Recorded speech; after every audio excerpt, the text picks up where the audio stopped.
Okay. Good to go. All right. Well, I will officially call the meeting to order. Welcome to the 2020 version of the organizational and regular meeting. Obviously, the organizational meeting, we have a lot of formalities to get through, some ceremonial swearing-ins. So it's always kind of a big night. Of course, we're on Zoom, so nothing seems that big, but you know, it's nice to have you all here in my office, so my home office. First, we'll start with appointments of village officials. We have two of those. Resolved to appoint the following officials: Mitchell J. Baker as Associate Village Justice for a term to expire in December 2021, and Brenda M. Gizelnik as Clerk Treasurer for a term to expire in December of 2022. Both long-serving, dedicated members of our village. I will happily make the motion if I can have a second. Second. All in favor? Aye. Aye. Thank you. Glad you're sticking around, Mitchell and Brenda. Thank you. Next up is someone who now makes me feel completely inadequately dressed, which is the swearing in of Justice Desmond C. Lyons as the village justice for a 4-year term by me.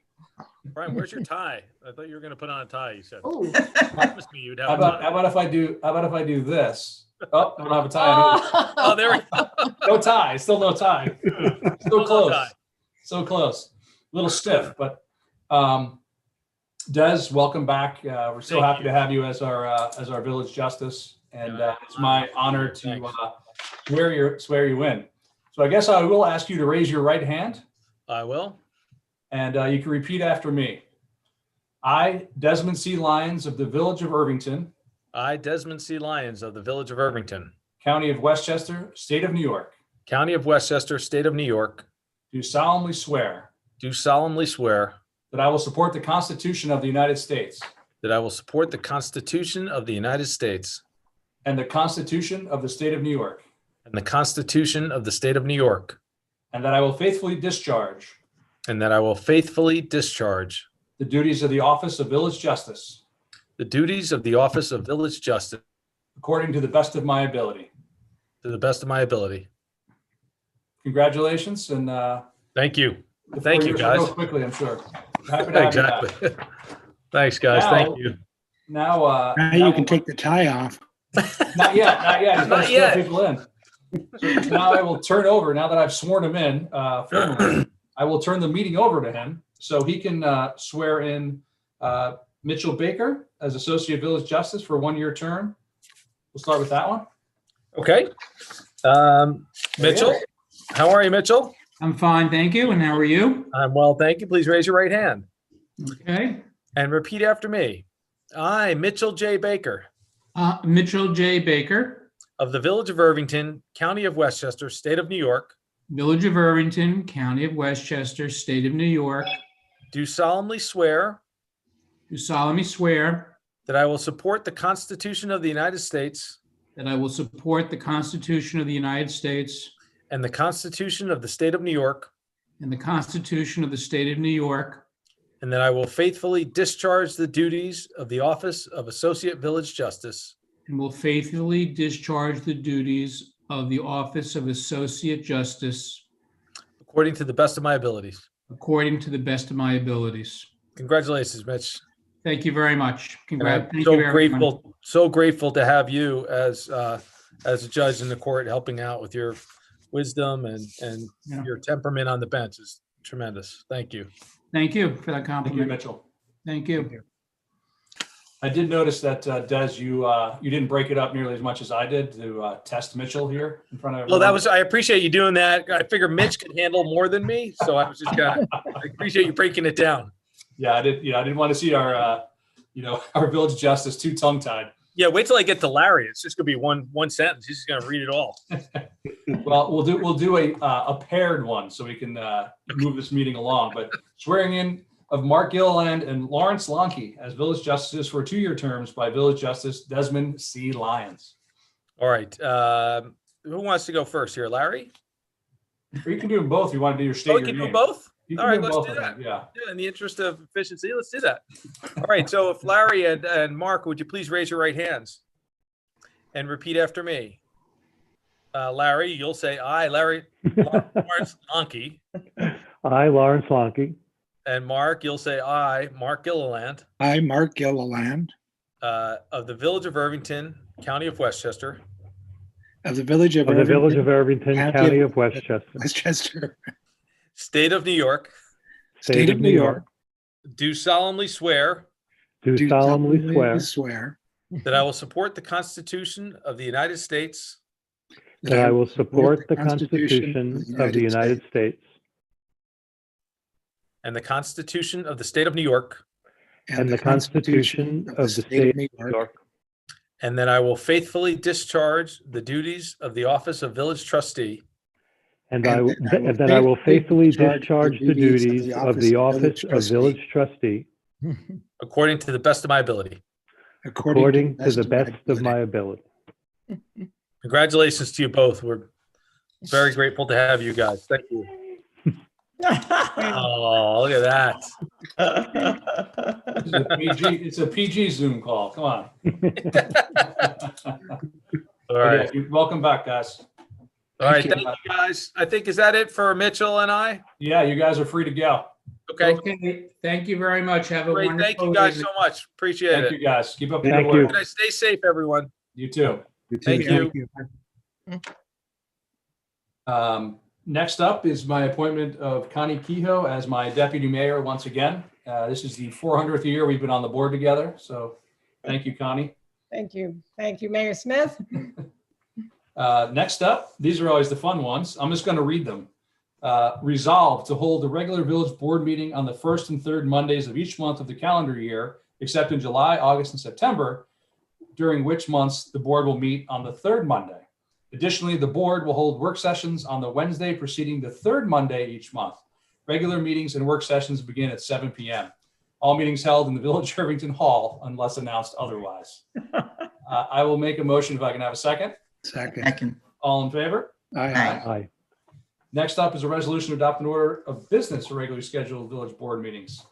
I love a meeting when you talk about another meeting. Doesn't get any better than that. Resolved to set the order of business for regularly scheduled village board meetings as follows. 1, call to order. 2, pledge of allegiance. 3, announcements. 4, correspondence. 5, public comment. 6, consent agenda. 7, public hearings. 8, new business. 9, old business. 10, reports of board, standing committees, and officers.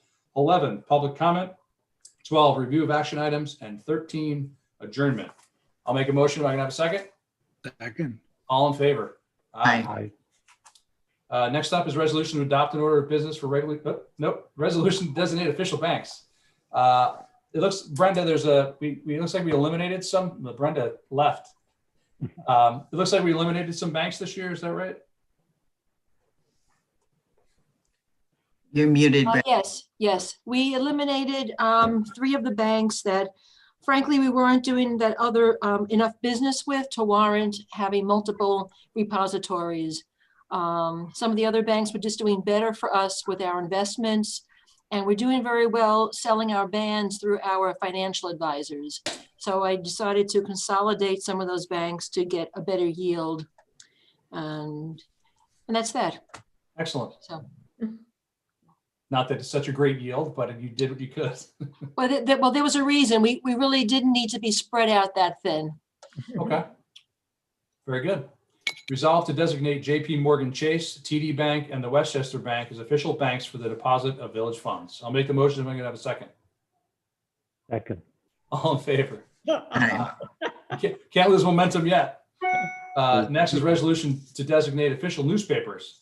Resolved to designate the Gannett Journal News and the Rivertowns Enterprise as the official newspapers of the Village of Irvington. I'll make a motion if I can have a second. Second. All in favor? Aye. We should take. Independent Sure. auditor.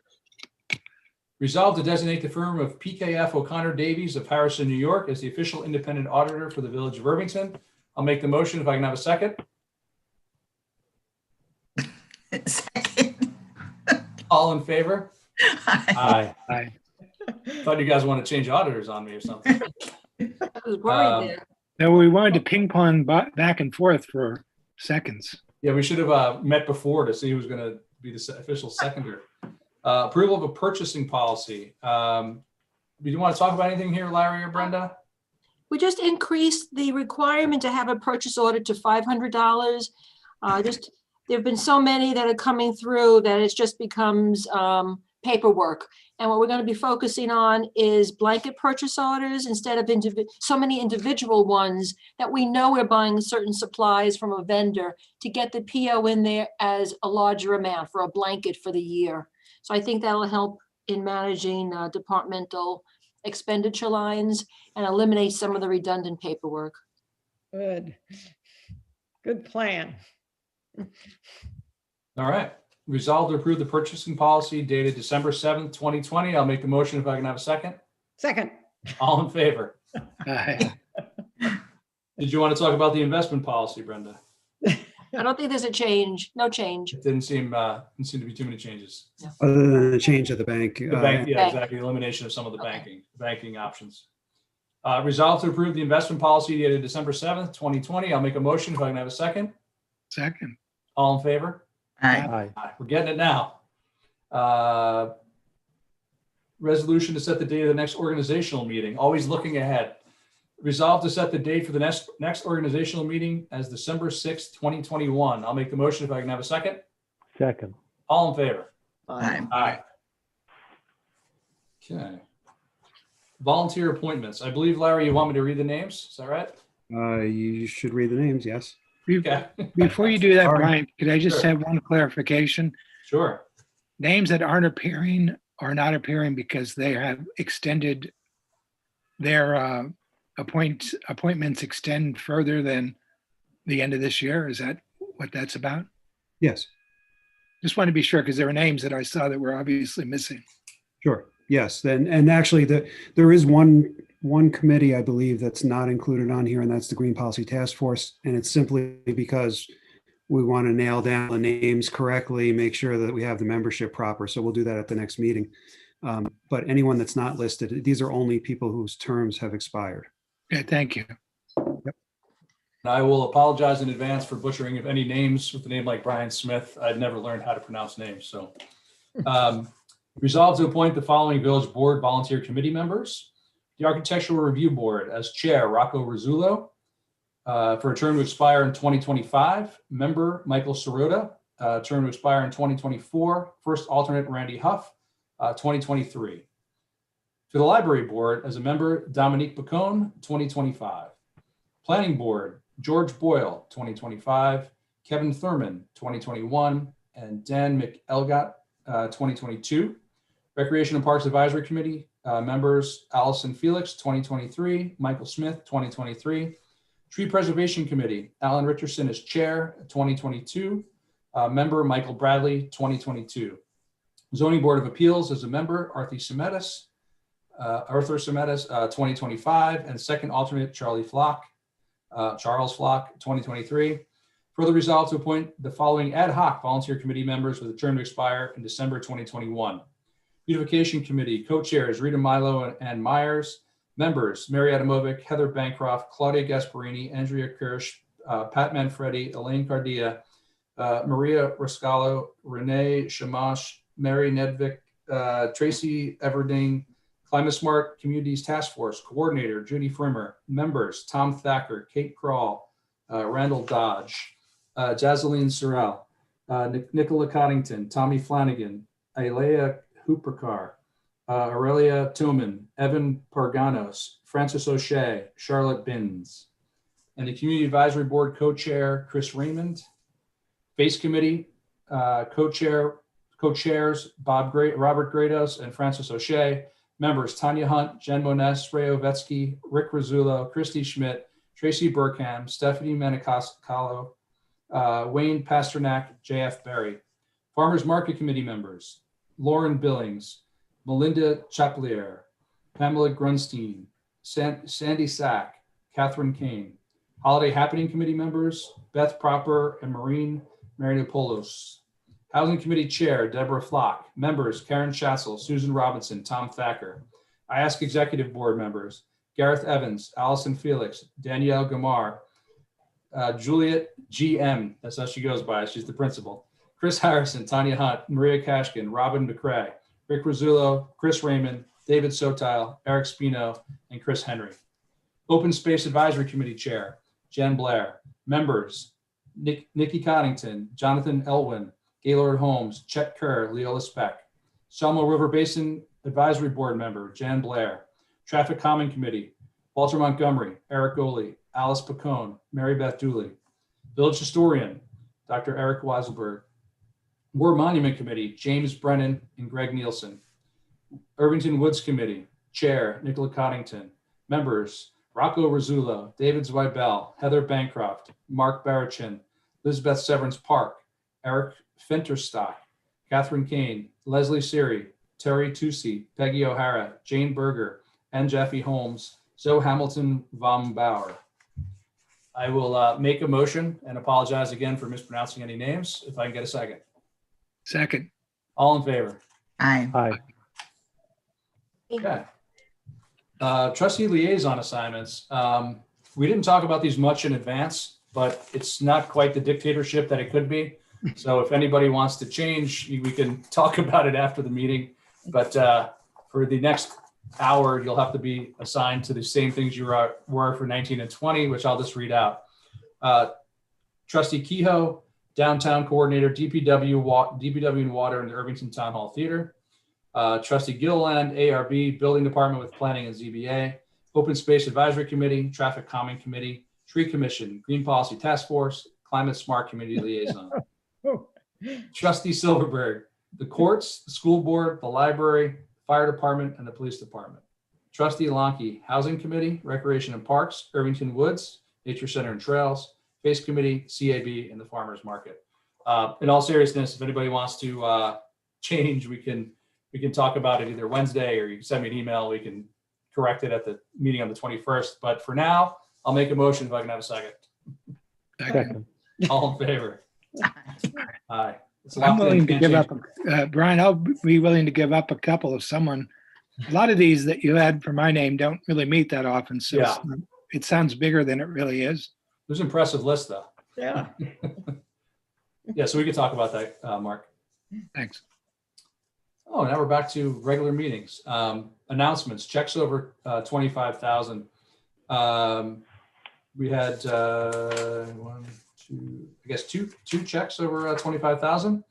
One was for Gianfia Corp for the Main Street Improvement Project from the Capital Fund. That was $29,138.97.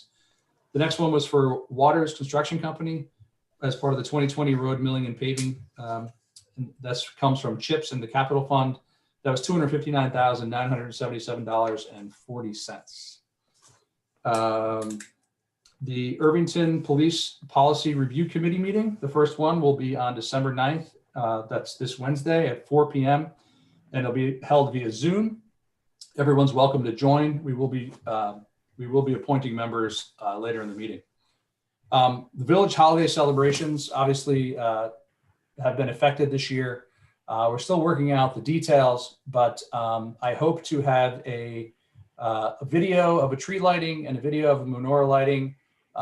Larry and I are still trying to nail down the details, but we hope to have them kind of by the end of this week. And then we'll release them from there, I guess is the best way to put it. But we don't want the tradition to go by the wayside. It's just going to be different, and it's probably just going to be boring because it'll be me lighting a tree and maybe myself and the rabbi from the Chabad of River Towns lighting a menorah. So it won't be our usual festive occasion, but it's better than nothing. So that's kind of I think that's the official, I know how to say that in Latin, that'd be the official motto of 2020. One other item is, I just wanted to make a quick clarification on the potential opening of the village's parks, specifically Matheson Park. The enterprise, especially the headline, the article not so much, but the headline itself kind of said Matheson Park was open to all. And while all of us, the entire board of trustees, all said we were interested in pursuing that, it definitely is not a done deal. We have to do more homework. Frankly, we have to look at our neighbors in the river towns and beyond to see what has worked for them, what hasn't worked for them, especially similarly situated parks that have scarce resources like picnic tables and barbecues and things like that. And especially if they're near the water. So I think that changes the dynamic some. So we have some work to do there to find out what the issues are, find out if we can mitigate those issues. We do plan to have public comment on it. And then we also have to work with RPAC and the Recreation and Park staff to see if, if the things that we highlight as issues, they believe they can mitigate. And then the final piece is cost.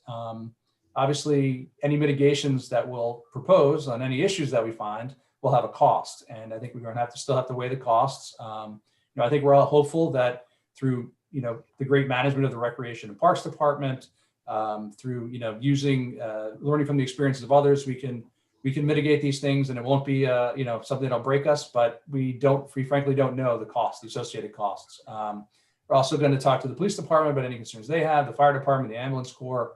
But, I think these are all things that we believe are probably manageable, but we frankly haven't looked at them in depth enough to have made a final decision.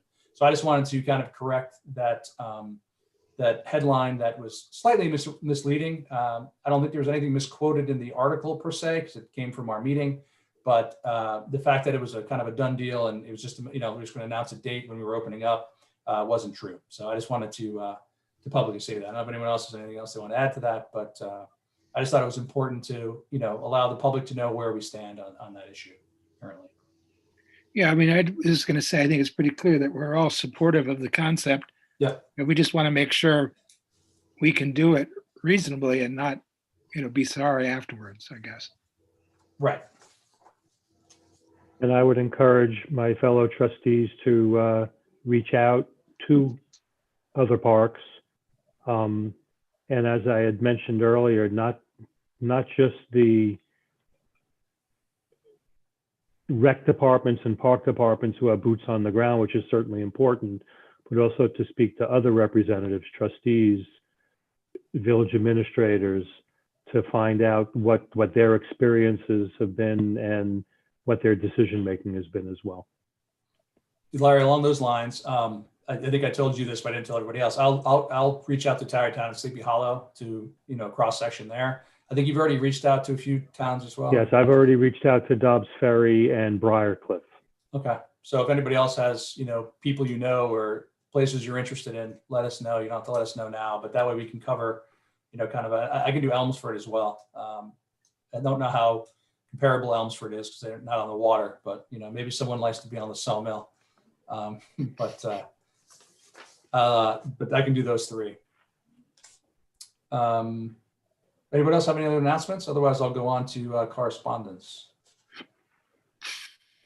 Well, I just want to thank Larry for being proactive in the last month or so in sort of bringing back the idea of COVID security within the village and in our different departments. It seemed, I think you were, listening, and things have certainly exploded over the last couple of weeks. And the fact that, our departments are prepared and have plans, I think shows forethought.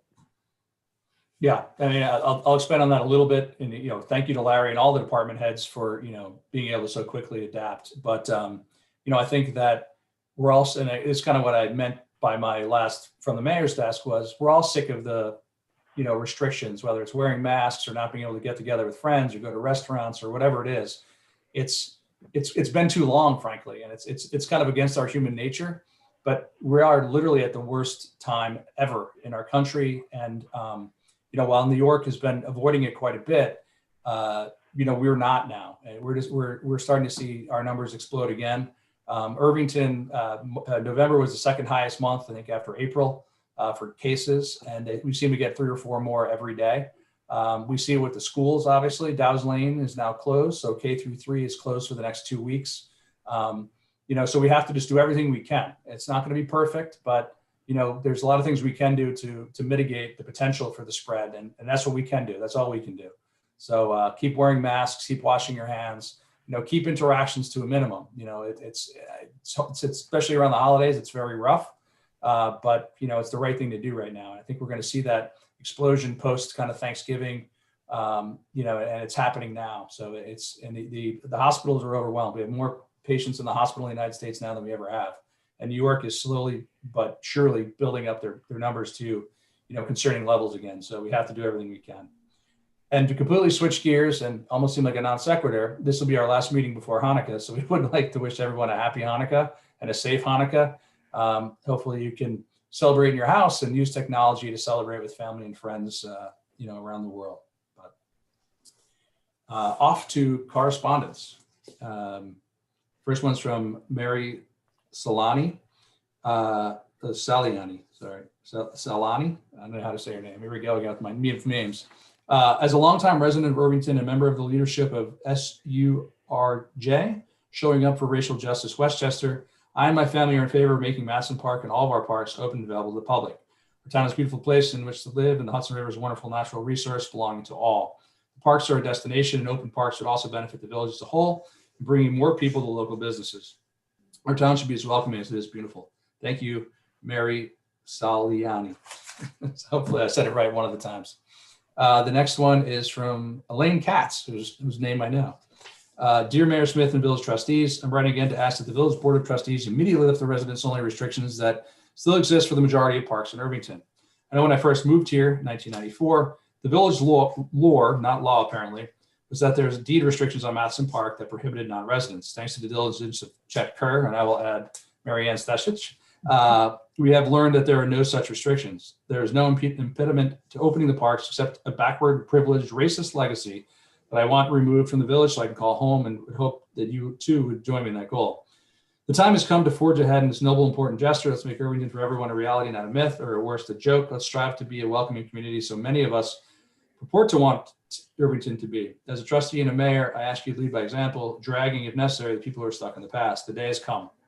The demands for racial justice have surged to levels that remind us of the civil rights movement. And we have seen the demand for racial justice at two Black Lives Matter rallies in our Little Main Street. Appreciate Mayor Smith's attendance and genuine support of these events. Heard his pledge to act and to listen.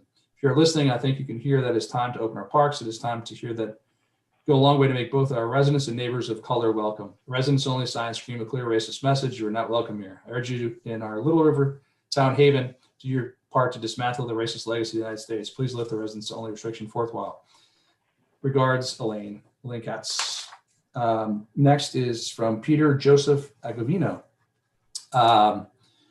Main Street, including its intersecting streets. Due to temporary suspension and enforcement of alternate street parking regulations along Main Street, including its side streets, our stormwater catch basins are either seriously clogged and are obstructed with leaves, branches, and non-organic debris, preventing the functioning of catch basins themselves.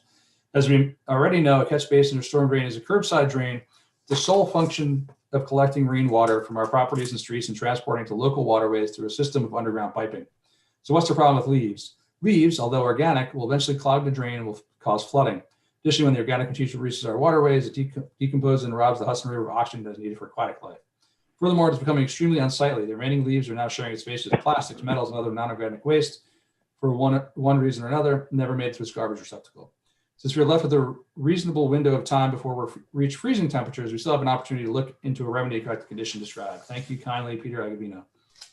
Larry, did you, I don't think that we've completely stopped cleaning catch basins altogether.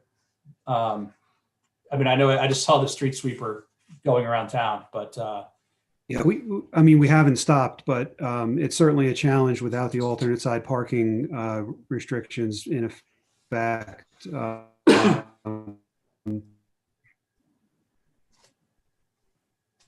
I think Larry I froze. think my cough froze Larry.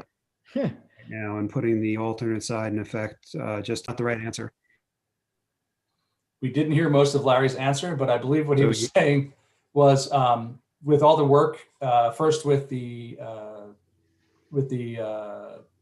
catch basins themselves that we redid and the bump outs, and then all the Con Ed work, we really thought that making people have to move their cars was kind of unreasonable during this time. So we are working to continue to clean out the catch basins, but we don't feel that it's right to just put the alternate side of the street back in effect yet. I think that was what you're saying, Larry, pretty much. Okay. Yeah, that's correct. I can read frozen Zooms. Next up is Peter Wasal, which he's same issue. He's actually responded to Peter Agovino's letter. As we understand it, it's a matter of law, Federal Clean Water Act, the catch basins are required to be maintained, inspected, cleaned, and repaired on a regular basis. While Main Street catch basins were recently maintained in part due to the recent improvements that were made on Main Street, my understanding is not the same the case for most side streets such as Ferris Street, where my wife and I reside. Jeffrey Parker, Mr. Agavino and his family reside. Mr. Agavino's email below regarding the effect of catch basins not being properly maintained deserves your attention. Failure to properly maintain the catch basins may impact our municipal separate stormwater system which runs into the Hudson River. Mr. Agavino's concerns should be shared by all of us. It's my hope that you address the issues raised by Mr. Agavino's email publicly and advise the public of your commitment to make certain adequate resources are made available to enable those that are charged with inspecting, cleaning, and repairing the catch basin do so expeditiously. Peter Wazell, 34 South Ferris Street. I think the short answer is that, I know that they've been cleaning them either by the, again, I saw the street cleaner coming up and down different streets. But, we don't have opposite side of the street parking regulations right now. So they're doing the best they can and they'll continue to do that. But we're still in compliance with the law. So that's good to know. The last correspondence is actually part of the public hearing. So I'm going to hold on to that one, Larry, for now. And I will open it up to public comment.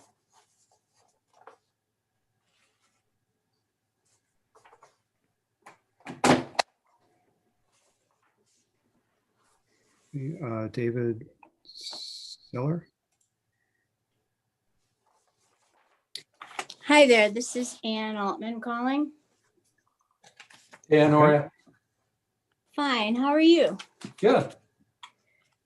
Good. I was calling to talk about the wonderful opportunity we had to have Only Murders in the Building film in our yard and neighborhood on Friday. We had some of the actors used our basement bonus room for a green room, and it was very, very exciting to see the shoot. They were very, very professional, and Molly, Colin, and Ruby did everything they promised as far as, getting things in and out on time. When they were at the board meeting on the 9th to, go over the contract and promise everyone that they'd be quiet. I know Connie asked about noise, and Larry Lonke asked about whether or not they'd be disruptive and, parking, double parking, etc. They really were great, but Irvington let them down because I'm not sure if you know this, but at 9:28 in the morning, Hudson Landscaping showed up at 37 Jaffrey Park and stopped the shoot. And at 2:55, Panzarella Landscaping showed up at 12 Barney Park and stopped the shoot again. So this is no surprise to me because this has been happening here for 6 years. But they were asking for help from me and how to stop this noise. So I found it just very interesting that, everyone was concerned that they were going to make noise. And this is something that we're subjected to every single day. They were shocked. So they called the police, and both times the landscaping was shut down. So these are 3 gas leaf blowers and a leaf sucker truck. So here is when Panzarella was blaring as they're trying to film with Martin Short.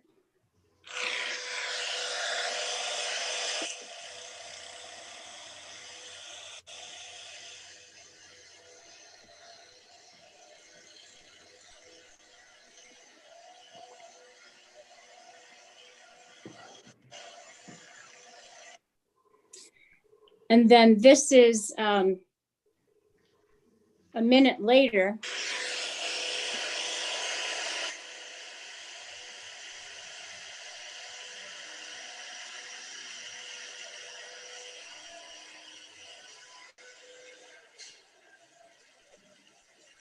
That's the very moment.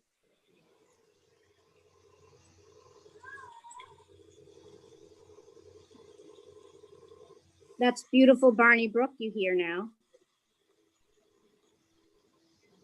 So they weren't able to shoot their film here. Now, that immediate cutoff sound when the police shut that down is something I've never heard. And I'm curious why. So obviously the landscapers in Spiral Park were given the heads up by their clients or, saw all the activity in the neighborhood and came a couple days before the setup and the shoot, but no one told Barney Park and no one told Jaffrey Park. So they just showed up as usual. The only leaves in this neighborhood are in my yard. So why they're still coming in December is ridiculous. However, we're trying to be a community here that cares about quality of life and we're welcoming. And, and we care about COVID. And these men are coming here without masks, without any, protection, and they're destroying our air quality. So here I've got little kids.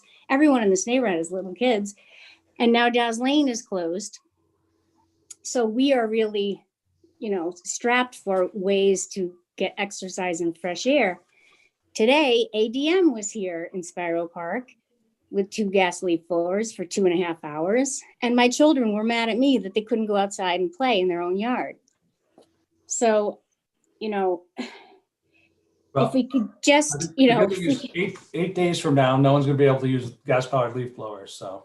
and I have you just saying that right now in front of all of us, that's wonderful, because it's not gonna happen that way. We're gonna hear them. It would be nice. If you remember, we just updated the law and it made it much clearer for our police department that it's just black and white. They don't have to have a decibel lever, meter that was going to be have to be calibrated and then challenged in court or any of that stuff. It's very simple. We simplified the law and has a sunsetting clause that they won't be able to be used at all in 2 years. So as of 8 days from now, you can call the police and they will come and they will shut it down just like they did for Martin Short.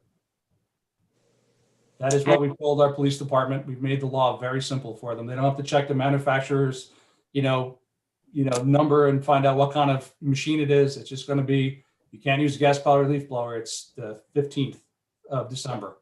So it's, we try to make it very simple. That's why we did it. Well, I look forward to that. And I really hope that's the case. I'm also just curious what the fines were and what the citations were for the 2 homeowners and the 2 landscapers on Friday. I don't think there were any because they were within their rights to do it until the 15th. Well, no, they had 3 on a small property. If you look at the new law, there's no more of that. You can't have 3 or 2 or 1. It's just you can or you can't. So Right, but what about the law that's right now? No, we changed, that law has been amended by our new law. So check the new law. It's much more simplified and Okay. so. All right, well, okay. So, but if I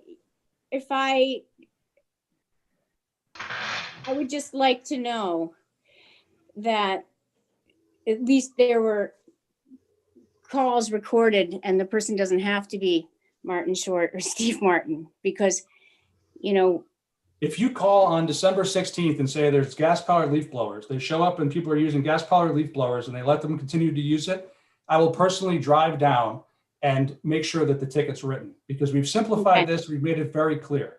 So all right, that's good. That's good. I'll be happy if you email me, I'll send you my cell phone number. Okay, I will. Perfect. I will. I really appreciate that. All right.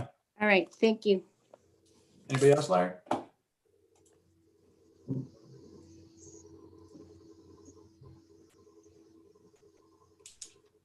Not yet.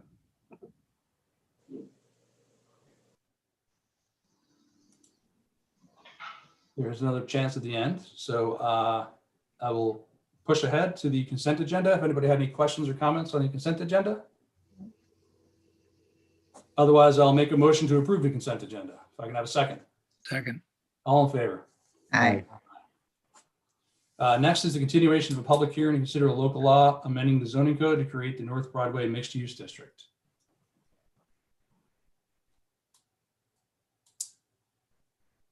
Looks like Rebecca Volk.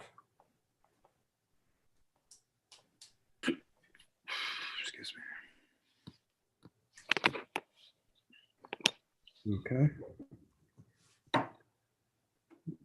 Rebecca Volk, there. Hello. Hi, good evening. Hello. Good evening, Mayor Smith and members of the Board of Trustees. My name is Rebecca Volk with the law firm of Cuddy and Fader on behalf of the owners of the Maxon property. I'm joined this evening by the property owners as well as our planning consultant, David Smith of Planning and Development Advisors. My colleague, Taylor Palmer, appeared before you last month. We appreciate the opportunity to have Mr. Smith make a formal presentation to this board specifically regarding the proposed multifamily use considered for the Maxon property and the other 3 properties contemplated for the district, as discussed in our submission of December 3rd, 2020. So at this time, I would turn the floor over to Mr. Smith. Okay, hold on one second. Let me promote Dave to panelist.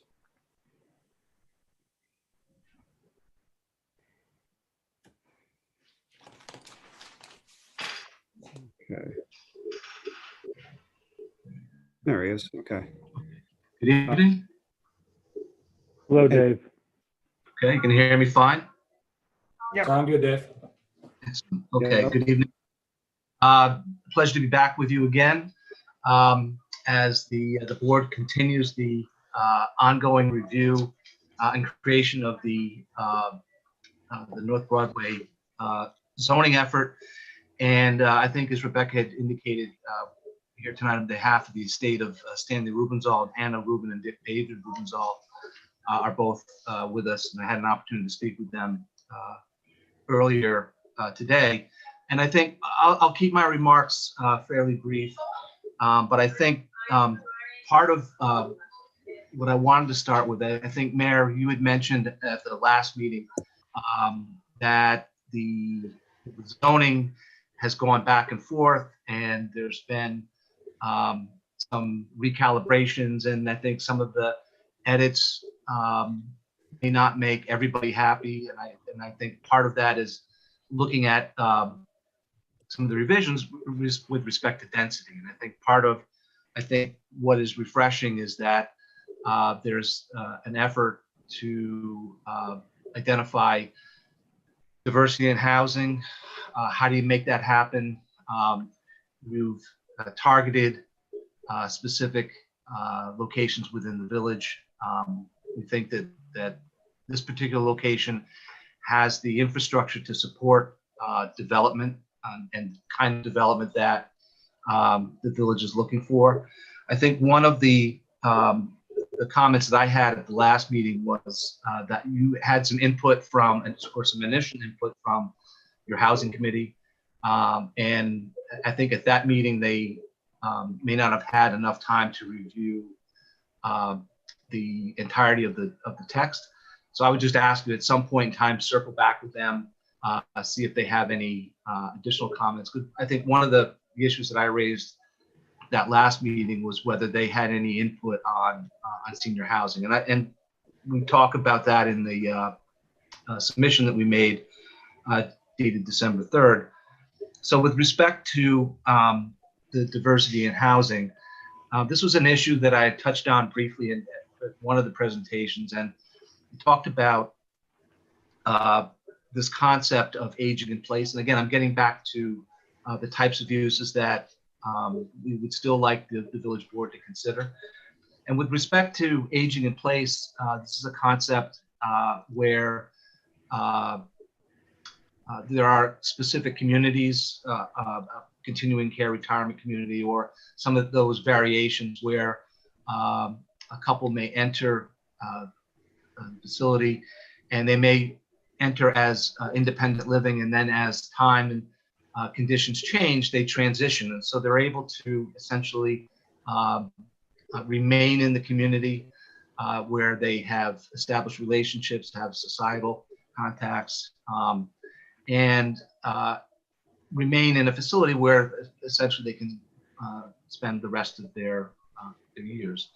And so this is a concept of looking at aging in place as one facility in one particular location. Or I noted that I've been doing some recent work in the town of Greenberg, and their comprehensive plan talks about aging in place within the entirety of the community, so that you have these resources that are available within a community, and that there are opportunities for residents to remain in the community.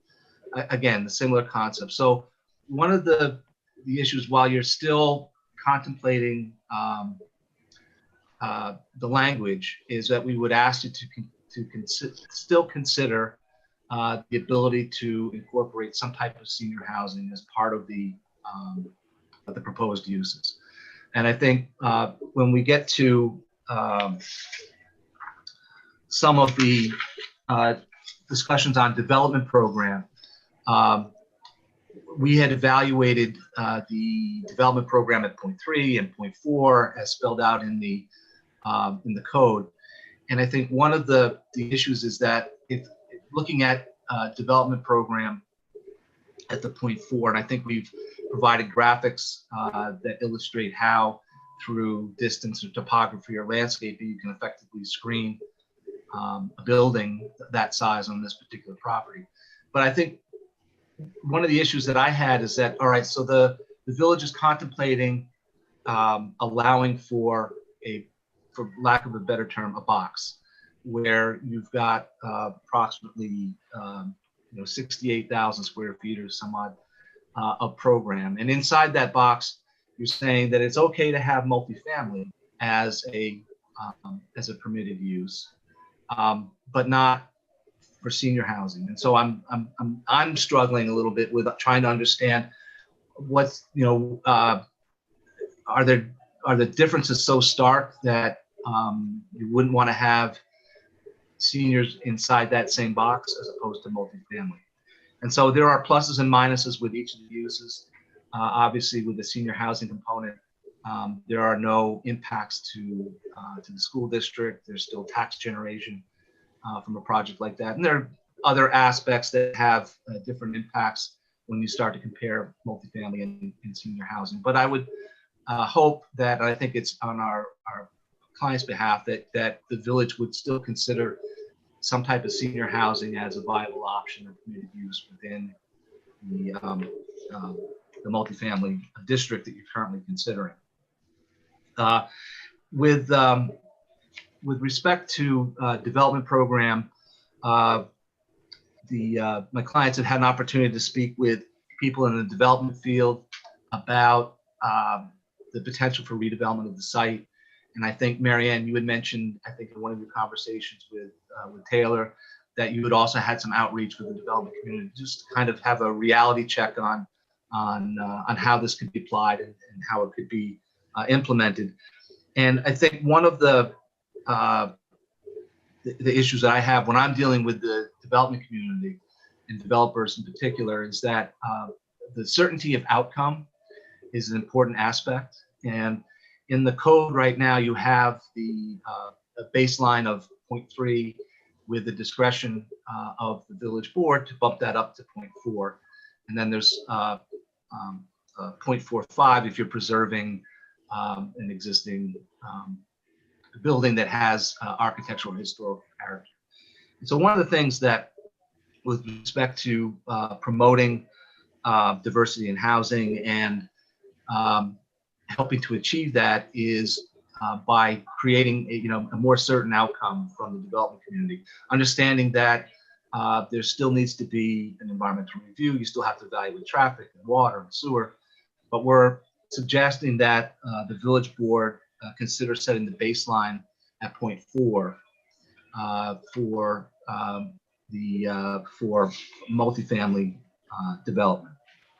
Again, as a way of, if the intent is to foster the diversity in housing, I think that when you are going out to the development community, that's an important aspect. The last couple of comments that I have are really just clarifications with respect to the moderate income housing component, which I think is a very interesting and compelling part of the new legislation. But it wasn't clear to me when I was going through the code that when you're allowing for the additional units for moderate income housing, is there an adjustment in the FAR?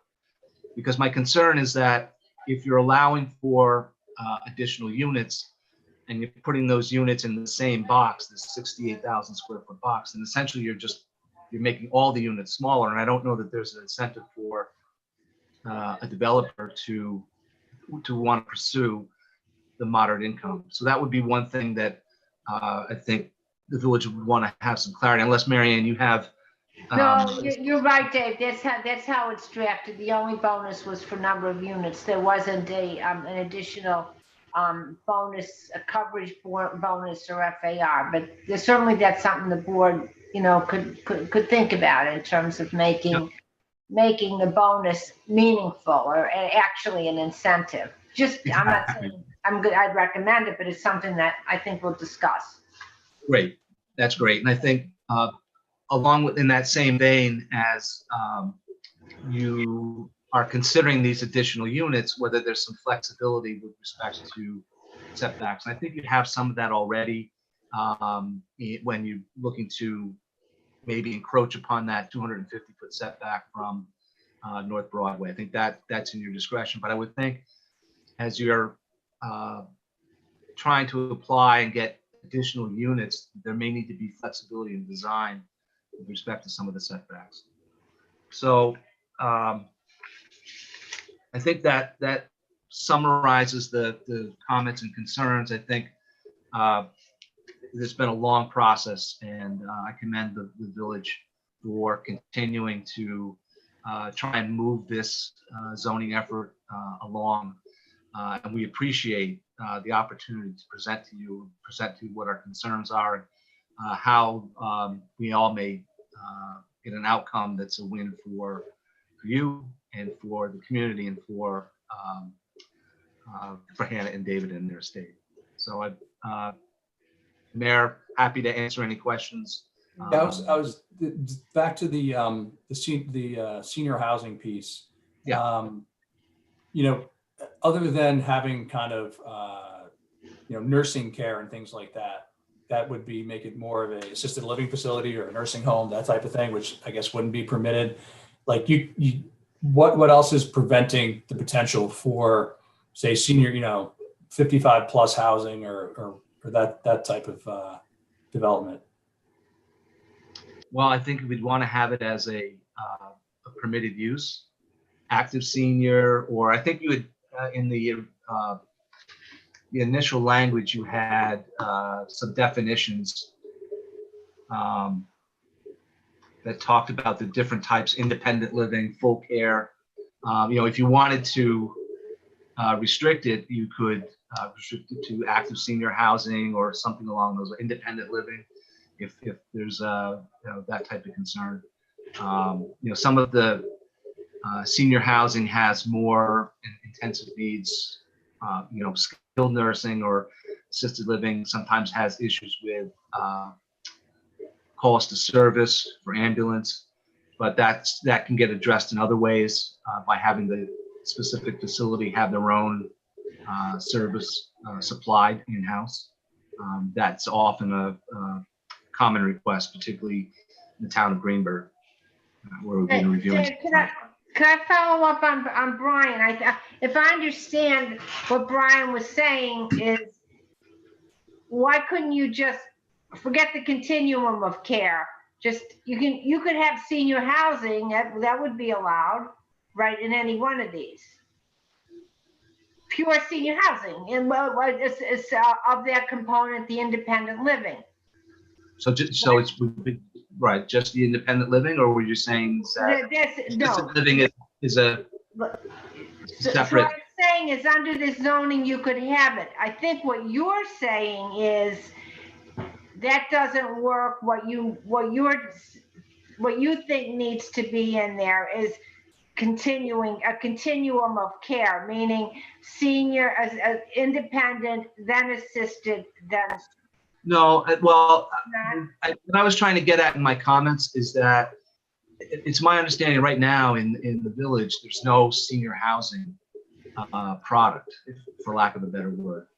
And so you may not be able to accommodate a continuing of care type of concept in this particular zone or on one of these particular properties, simply because you don't have the land area. Typically, a continuing care facility is a larger facility. Independent living can be smaller. Assisted living is typically smaller. Yeah, okay. Put aside we understand it. Put aside the continuum of care thing. Why are you saying that you couldn't have pure senior housing, 55 and older housing? Why couldn't you have 55 and senior housing under this zoning, 55 and over housing under this zoning? I guess that we could. Would that be that wouldn't need to be specifically defined as a use? Correct. The developer decides to build multifamily for people over 55 or over 65. Okay.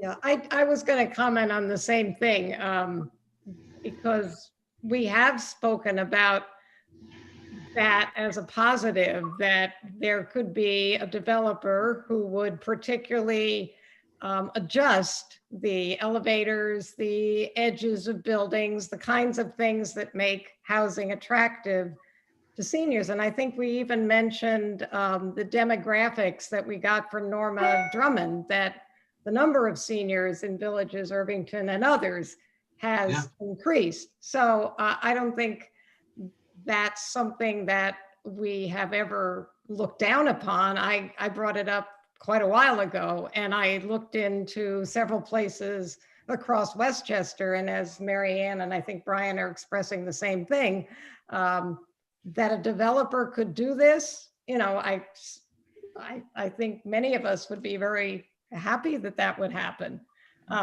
So, I mean, it would be seniors and including different income levels as we've been. Right, exactly. We'd still want to see a diversity It's not a of matter incomes. yeah, it's not an either or, it's an absolutely about the diversity, but we've talked about the need for senior appropriate, I call that aging in place, but you know, I just wondered about your definitions of this when you were speaking, but Brian spoke up before I had a chance, so that's fine. I guess, Mary, in the old draft, you do have a separate definition for independent living unit. That's because the continuum of living was permitted. Right.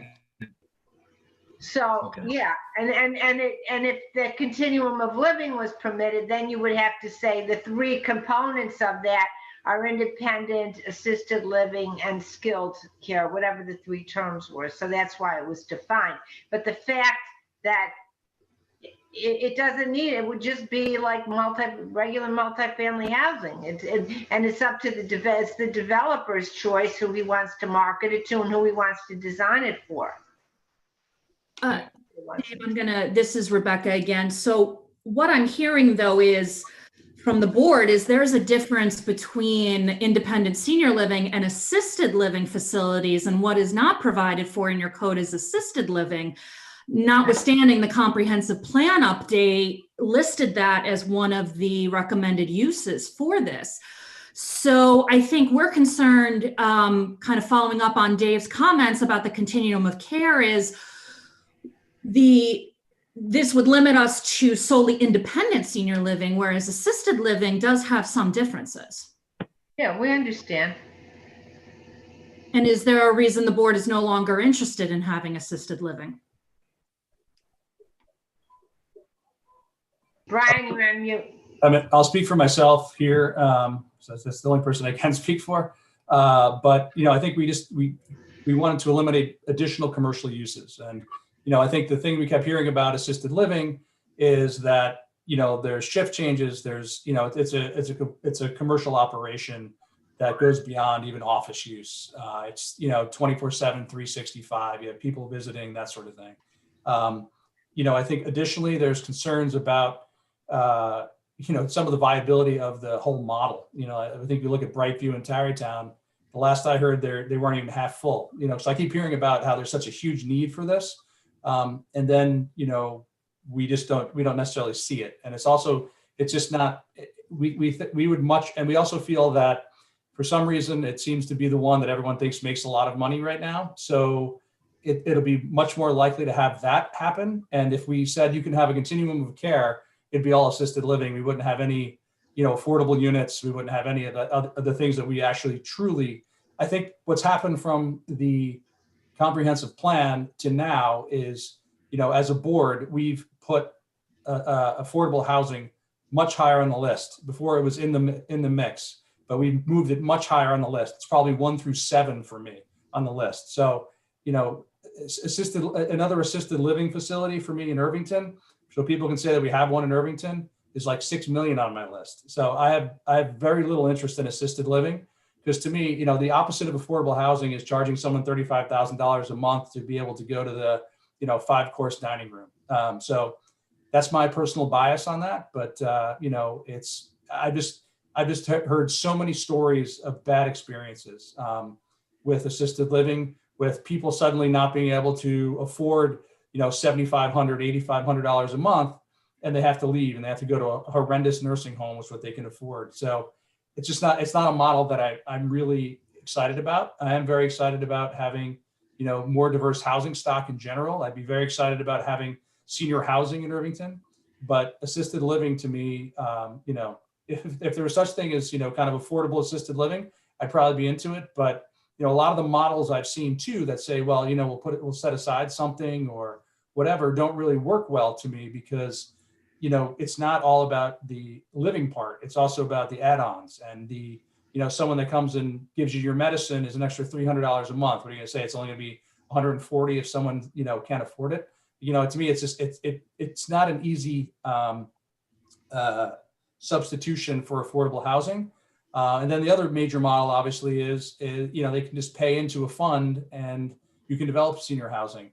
But, last I looked, the Village of Irvington isn't a big developer. And secondly, to create a unit of housing in Westchester is $400,000. So if we get someone to pay $1 million into a fund, don't get any affordable, housing on that site, then we maybe build 2 somewhere if we get land donated.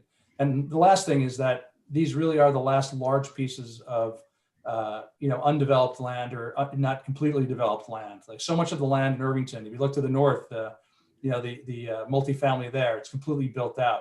Main Street area is completely built out, with really the exception of Columbia, who is not interested in working with us on anything. There's just not a lot of open space or potential open space. So those are all the reasons that, to me, to have another assisted living facility at exorbitant rates per month is not something that is top of my list right now, which is slightly different than during the comprehensive plan. That's my feelings. Everyone else can feel free to chime in. I'll just say, for the most part, Brian, I 100% agree with you. For the most part. I also agree, but I am very excited about the notion of figuring out a plan to permit aging in place. I like that concept. I like the idea of looking at the kind of development we're considering now to include that aspect, whether it's at certain units within a development or designated 55 plus units. But I think that is a population we have to include, as well as the affordable housing part. Well, I will say that I don't share Brian's feelings per se about that kind of housing for aging that we call the type that we were considering before. But I'm very much in agreement that the need for moderate and affordable housing is is a greater need. So I don't feel a prejudice against that other kind of choices for those who are aging. But right now, that's not the priority that is top that we're pursuing.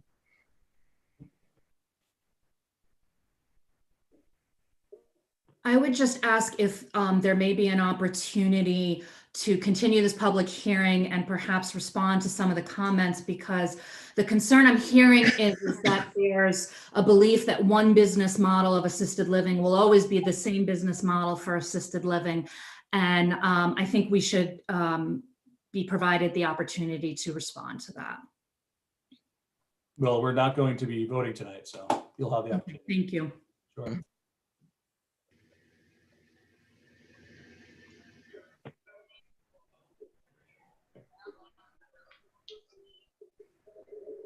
Any other questions for Dave Smith? And then it looks like you may have questions from the public hearing.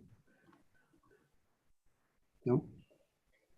Great. Well, thanks, Dave and Rebecca. We appreciate your input, and we look forward to working with you further on this. Thank you for the opportunity. Yeah, I would say, Rebecca and Dave, if you can try to get us comments before next Wednesday, that'd be super helpful, because we have a work session, so we'll probably talk about this at the work session. Or that's my intention anyway. Will do. Yeah. Thanks very much. Thank you. Okay.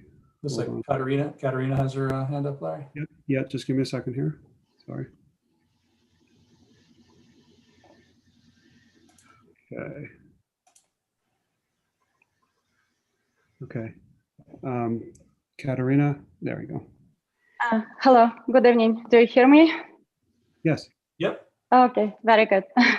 So basically, I already wrote my concerns to you before, but I would have to repeat them again. Talking about the diversifying the housing in Irvington. I believe that Irvington already has condominiums in the best locations of our village, which is fine. But having said that, we already have 10% of students in Irvington School District on financial assistance. And the burden to support them obviously falls on us, the taxpayers, and some of us, like myself, we have our children to support as well. And I believe that 10% of students on financial assistance is already a very high percentage. In comparison to other villages like Scarsdale, Chappaqua, and some others, they have 0% of students on financial assistance.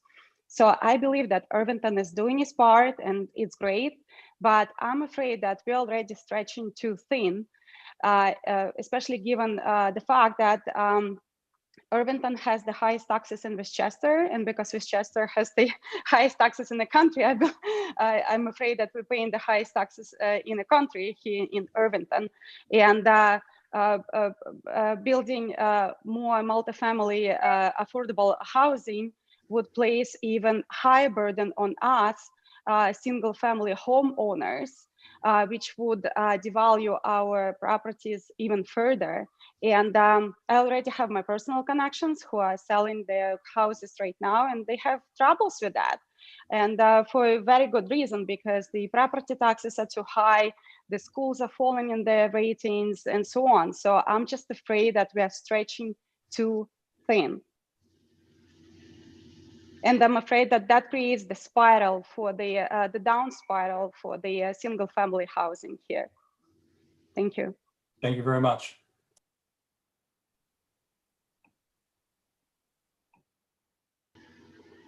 Doesn't look like anyone else from, oh, there we go. Michael Hanna.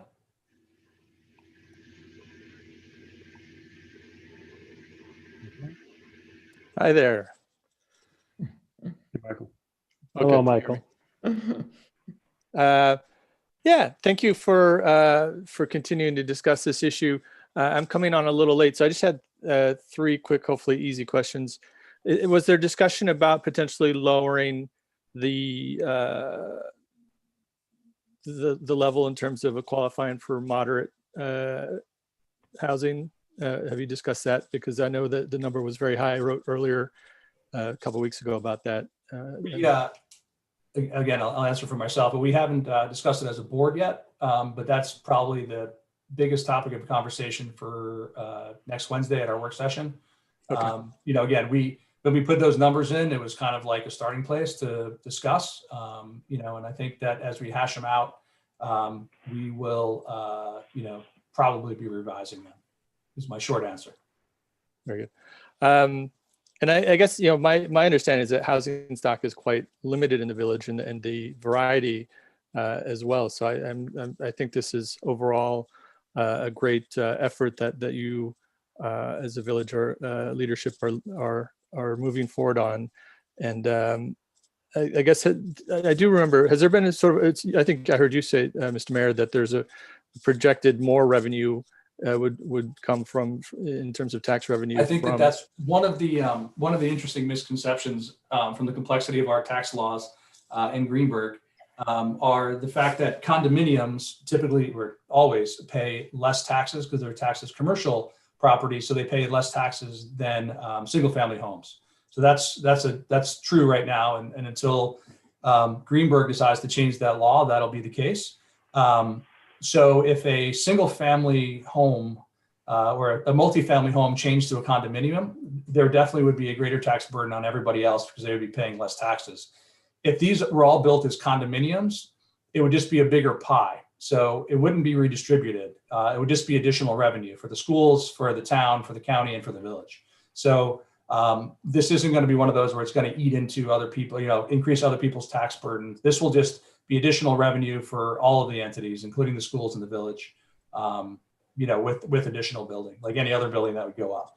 It's actually expanding the pie, not redistributing the pie, which is what happened during the reassessment, as well as if something converted to condominium. Well, it's the pie concept is always an interesting one because I talk to people about that when it comes to schools. I guess it actually is redistributing it rather than enlarging it in terms of the point of view of taxpayers. But in having increased revenue, everybody else pays a little bit less in taxes because of that. So it's some small form of relief, in fact. Correct. So, great. Thank you. Those were some of my questions. I look forward to the session next week. Thank you very much. Michael, can I ask you for a clarification on the letter that you had written earlier, speaking about the capacity of the school district right now? One of the things that we had heard, and we've heard differing stories about the possibility of increase in student population from multifamily housing. And I thought your letter had addressed in some way what the school capacities were now. Yeah, so just to be very clear, I wrote that letter in a personal capacity, my own unique point of view, not representing the district in any manner.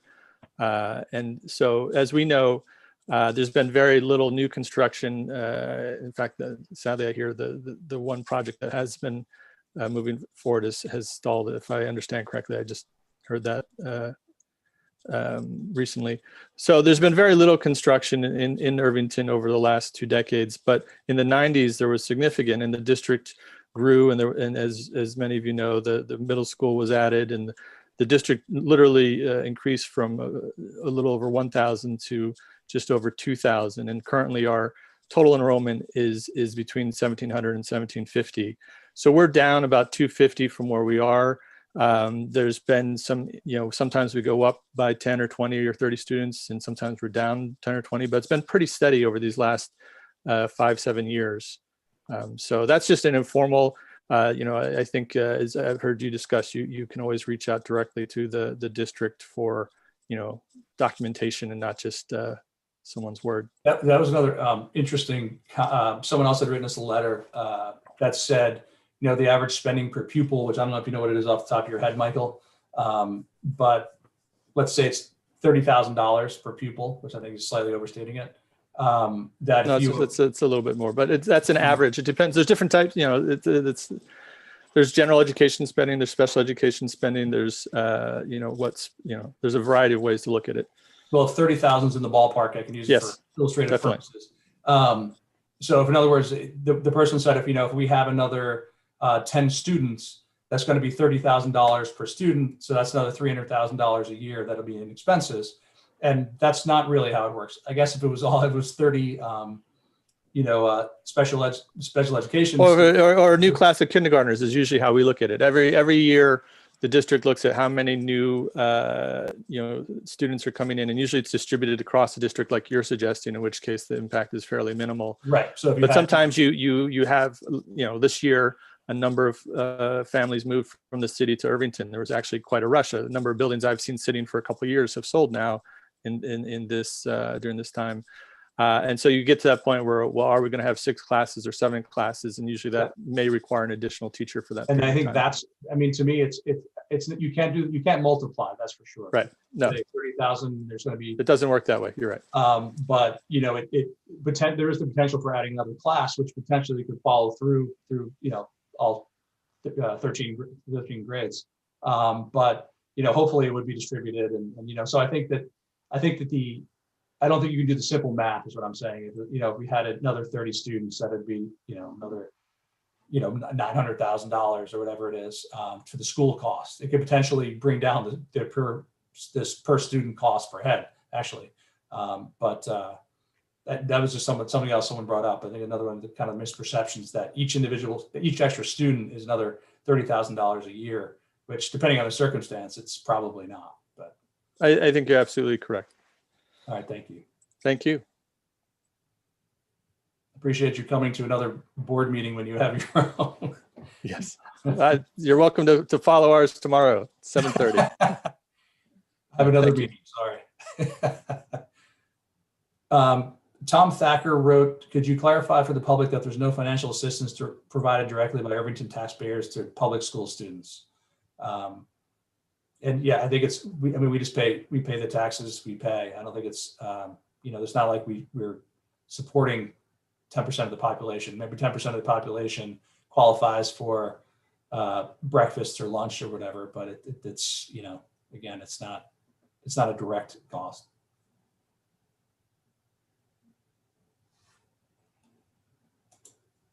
Tom? Yeah. Oh, Okay. I didn't want to. I raised my hand. I didn't do that on purpose. But in any case, the free You lunch have the program floor, is- Tom. Oh, I'm sorry. The free lunch program, as I understand, is administered by the federal government, right? Correct. So I'm just responding to what the woman who was the first woman to speak said, and I'm kind of suggesting somehow that that taxpayers are providing financial assistance, like is provided at the college level sometimes to people, but that's just not the way that the public school system works. Right. So, yeah. And that was my only guess, was that she was using the 10% for the people that were eligible for the lunches and breakfasts, which again does not come directly from us, but that's federal funding. You're absolutely right. But that's my guess where that statistic came from, if it's right. And now that I'm unmuted, I'll say one other thing. Great. Is that okay? Always welcome, Tom. Yeah. No, I spoke to an affordable housing developer from Wilder Balter Associates, and they're doing many projects around the county, including at the Terrytown YMCA. And one of the things that he told me is that it's actually an advantage in many respects to provide senior housing for above a certain age threshold if you're trying to create affordable units. So there's nothing about the proposed rezoning that precludes that.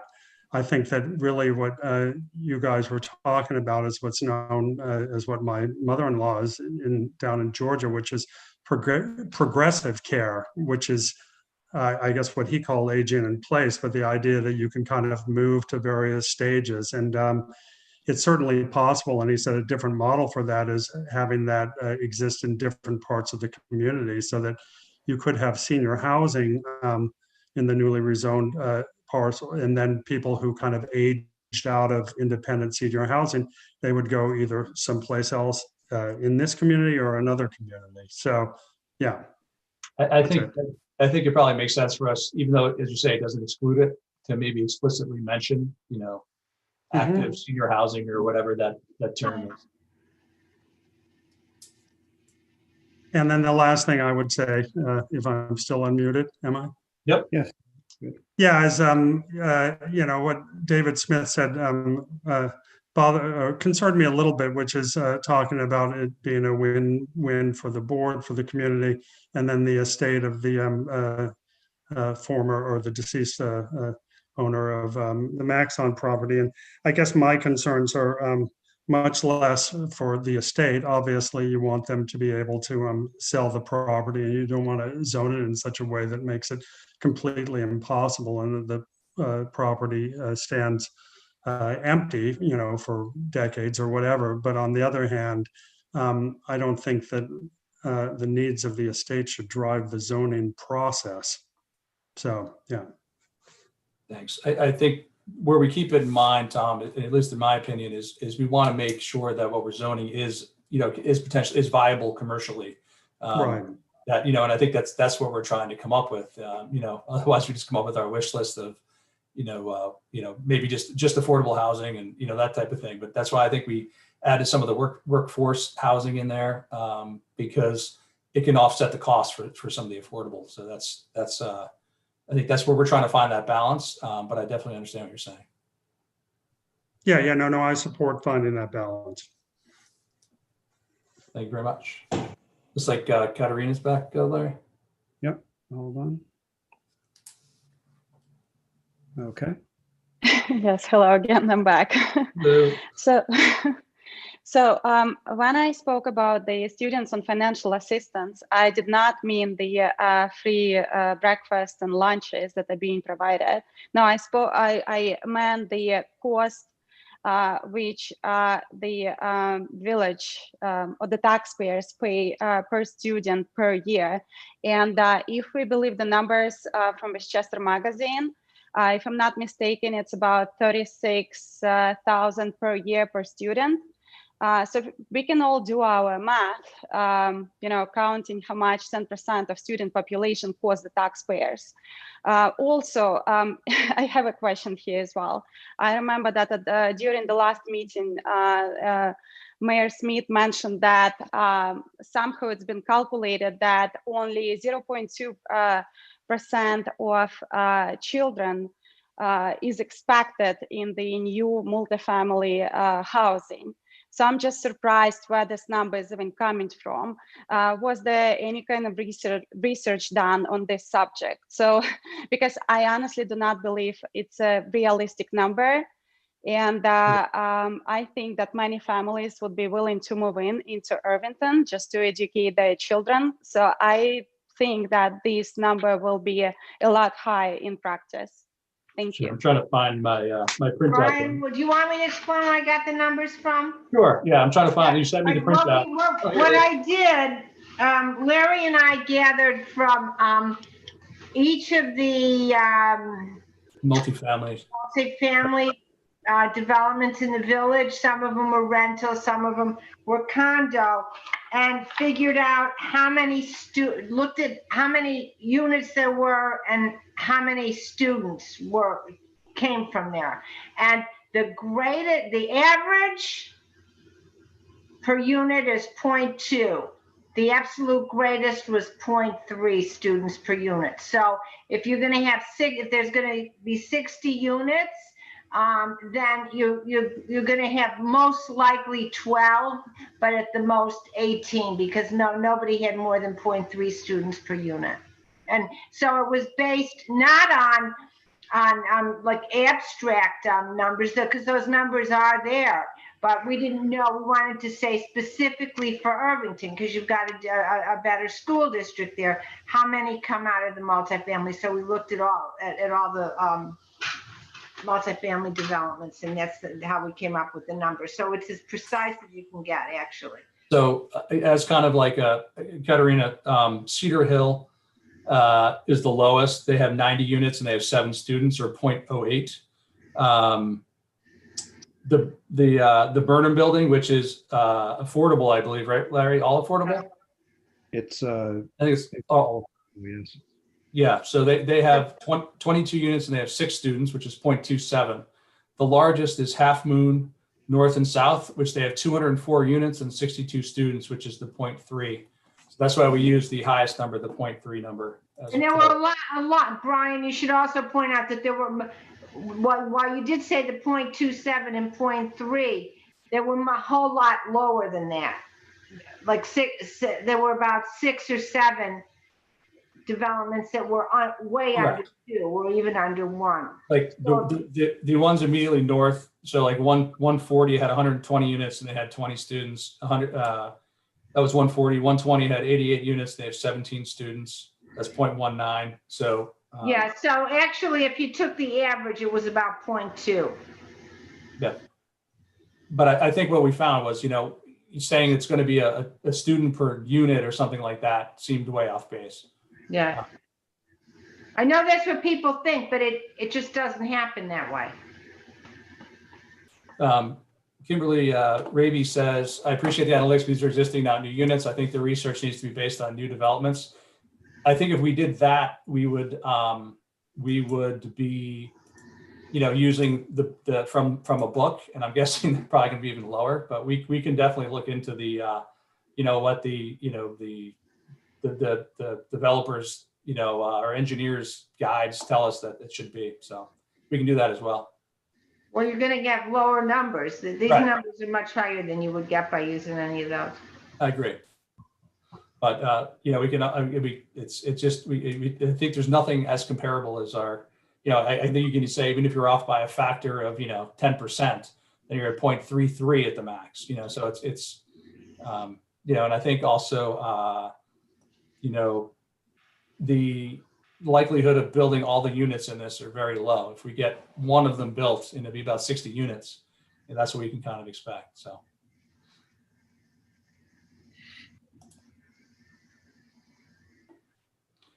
Kimberly Raby asked, are there any benchmarks from Westchester? We can definitely ask. Something David Smith might even know from a book that he has or something. Anybody else for tonight? Otherwise, as I say, our next step is we're going to discuss as a group some of the feedback we've gotten. Brian, excuse me, did you want to read the letter that? Oh, I did. And it's right here. I think I wouldn't have moved on, but I thank you, Janice. And Larry reminded me about an hour ago. This is from the residents of Strawberry Lane. In our letter dated August 2019, the residents of Strawberry Lane provided the board with feedback from the North Broadway rezoning proposal. We thank you for taking our feedback into consideration. We're pleased that the newest draft removes many of the commercial uses and focuses on residential housing. We continue to support residential uses of the 4 properties considered for rezoning. However, remain concerned that the allowable bulk and density of any use, including multifamily residential, result in the development out of scale to the existing neighborhood, and specifically Strawberry Lane, a small virtually one lane with 8 homes. Any building of the size allowed, even those zoned residential, would effectively operate and have the impact of commercial entities such as traffic, noise, and light. Our primary recommendation would be to reduce the allowable size bulk of any multifamily or office building. We also asked the board to reevaluate the proposed density of Prepend multifamily district. Based on the rezoning, the new district would have up to 167 dwelling units. While the board has expressed the view that the rate of students is projected to be 0.2 children a unit, it's not clear where this is sourced. It's also unclear what impact the density will have on the already congested Broadway. To alleviate the concerns of many, we urge the board to commission an independent study to assess the impact of such a development on the Irvington schools, traffic, and other public services.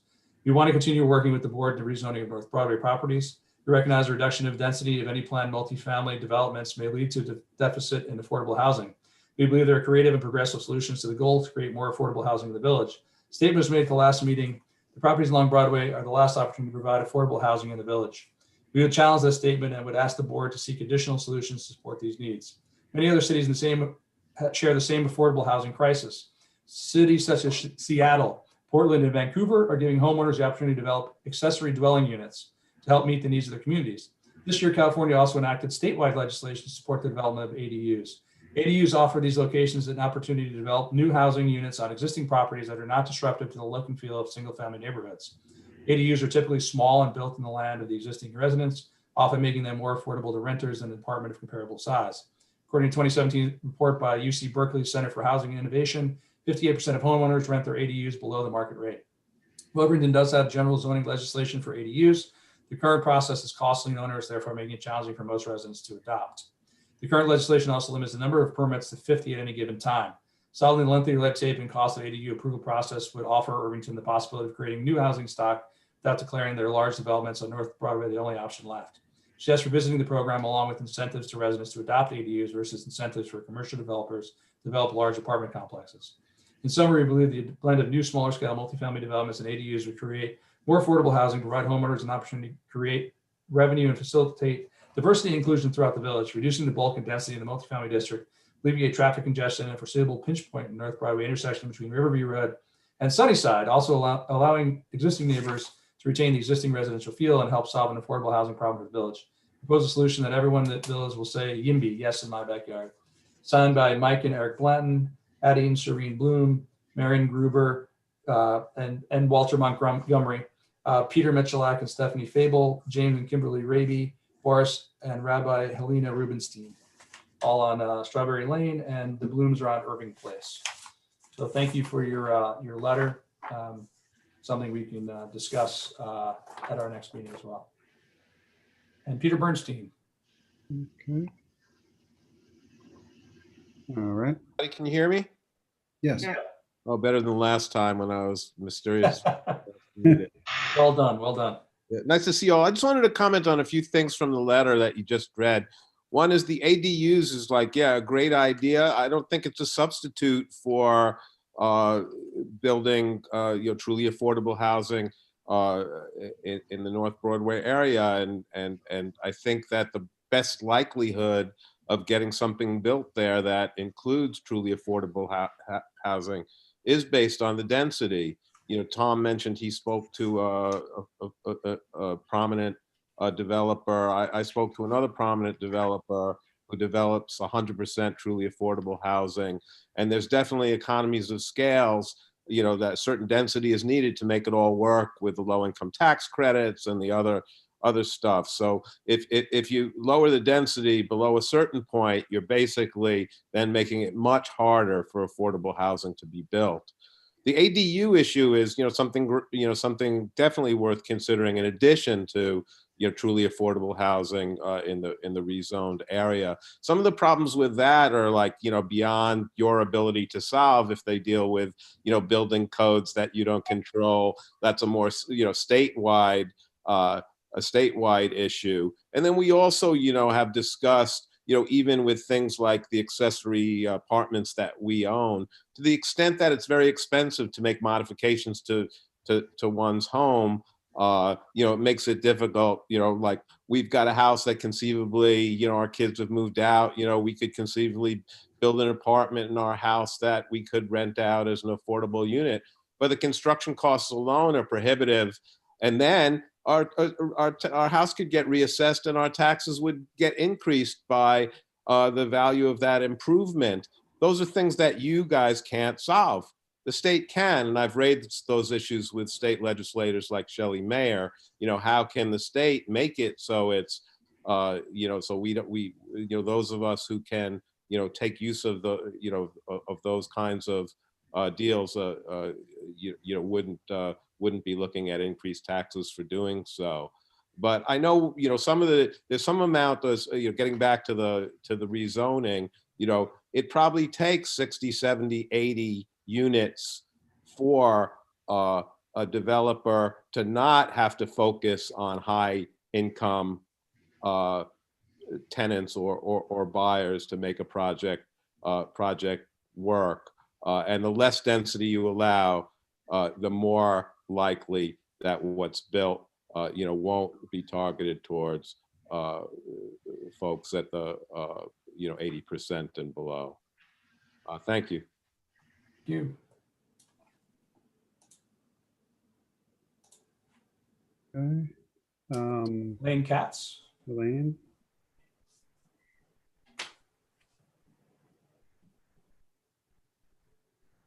Lane, you're on.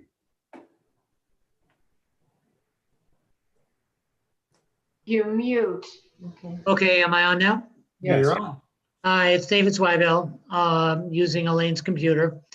Thank you for having this discussion. I agree with a lot of what's been said. I'd just like to confirm what Peter just said and raise some questions about this concept of ADU.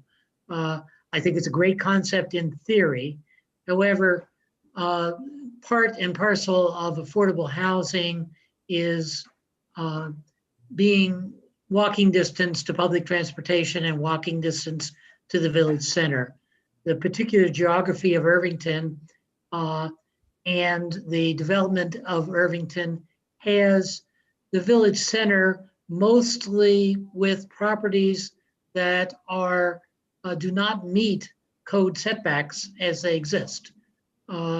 So there's very few properties that are within walking distance that could be potentially even take an add-on because of the current zoning on those properties.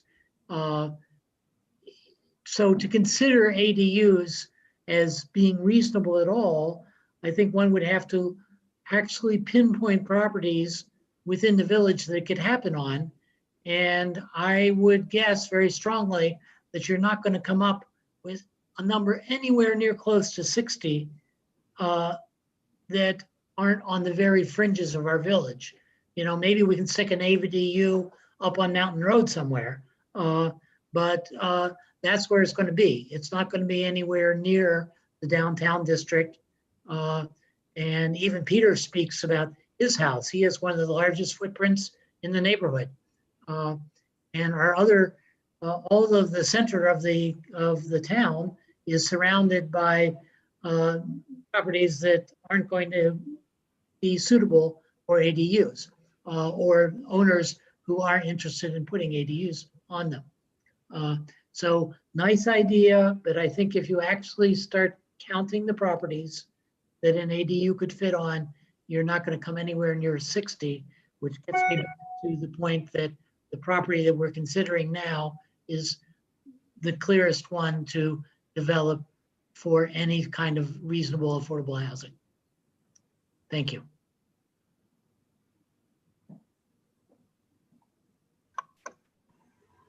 Thank you for that. And I almost think it too, we could have both conversations. I have a comment. Kimberly Raby says, respectfully, that was our point to look at ADUs and full scale review of zoning for single family housing. We need to get creative. Don't disagree with that.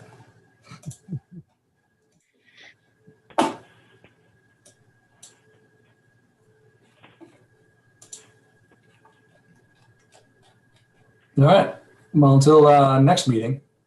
Looks like there's no other comments on this for now. So we will move on to the appointments to the Police Policy Review Committee. There was one person that was not on the list, but I will add at the end. Maybe I should talk about what this is first. This is the Police Policy Review Committee that we've been talking about for months, I guess. We found what we think are going to be some great facilitators for the meeting. We actually have the person that helped run the county meetings and has unbelievable experience. I look forward to you all meeting him on Wednesday, as well as his partner on this, who's been working. They both have been working on this for many years. And I, again, would like to thank Janice for the introduction to, I guess, to Maria, who got us Mayo. And I think they're going to do a great job. You know, again, this is not a witch hunt. This is a community conversation between our police department and our community to find the best for the community and the police department. I mean, the police department is a vital part of our community. You know, we want everyone to have the confidence in them that I do. And I think the way we'll do that is by having a great conversation, you know, coming up with things to change that will, you know, I'm sure the police department will have the most ideas on how to improve things because they live it every day. So, you know, they have a very prominent seat at this table. But at the same time, this is not my committee. This is not my task force. This is not the Board of Trustees task force. This is going to be a committee of the group that we're appointing tonight. And they're going to set the tone. They're going to set the agenda. I think the only thing we're going to ask, Larry, is that we get the deliverable that is required from the governor's executive order, which is by April, we have to file that. So that is the one thing that I guess we'll have to insist that they provide us. But where this goes beyond that is going to be organic and it's going to be up to the committee. You know, I plan on, you know, participating, but I'm definitely not, you know, the chairperson of this committee. So, you know, it has my full support. I'm actually very excited to get this going. I don't actually feel badly that it's taken us this long, because I think we lost the first mover advantage. I think we have a great plan going forward that we'll hear about on Wednesday, which is our first meeting. Wednesday, it's at 4 p.m., correct, Larry?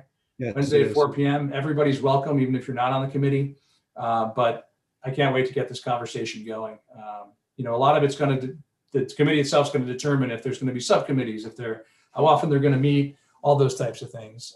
And, you know, and I think they'll decide if this is going to be an evergreen committee, or, you know, what the deliverables are going to be, you know, beyond the report that we have to require to file with the governor. You know, a lot of it's going to be up to the committee. So without further ado, I'd like to read, you know, I think we also were lucky to have a very wide representation on the committee as well, which makes me happy. There's some people that have been on a bunch of committees in Irvington, and there's a lot of people that have never been on a committee in Irvington, which I think is also great. I think we have some people with younger kids, and we have, you know, old stalwarts as well. So again, excited about this project for many, many reasons. Resolved to approve the creation of a police policy review committee in accordance with Executive Order 203, and further resolved to appoint the following members to the committee with a term to expire December 2021. Kay O'Keefe, Ben Gold, Turnell Sims, Howie Stern, Kathy Kaufman, Sophia Regal, Hannah Wilson, Josie Bloom, Roman Cohen, Lindy Kanizer, Madge Anderson, Jorge McGallan, Arlene Borgo, Donnie Kahn, Claire Degnan, Adele Murza, Navjot Aurora, Michael Falakis, Lori Regan, Scott Dunleavy, Frank Pignatelli, Mike Cerrone, and John Dawson. The three before John Dawson are actually police officers, so they are on the committee. Our chief, one of our lieutenants, and a rank and file officer, Scott Dunleavy. So we're super happy to have them here. We're also happy to have some of our local business owners, our restaurant owners, Navjot and Michael Falakis. You know, so again, I think we have a really interesting, we have a federal law enforcement officer, we have lawyers, we have former prosecutors, we have, you know, parents, we have, you know, a whole wide array of people that have worked on this issue for years, people that are only starting to look at it now, a former school board member. You know, there's a whole wide array of people on this committee. So I'm very happy to make the motion to appoint them and get this work going. If I can have a second. Second. All in favor? Aye.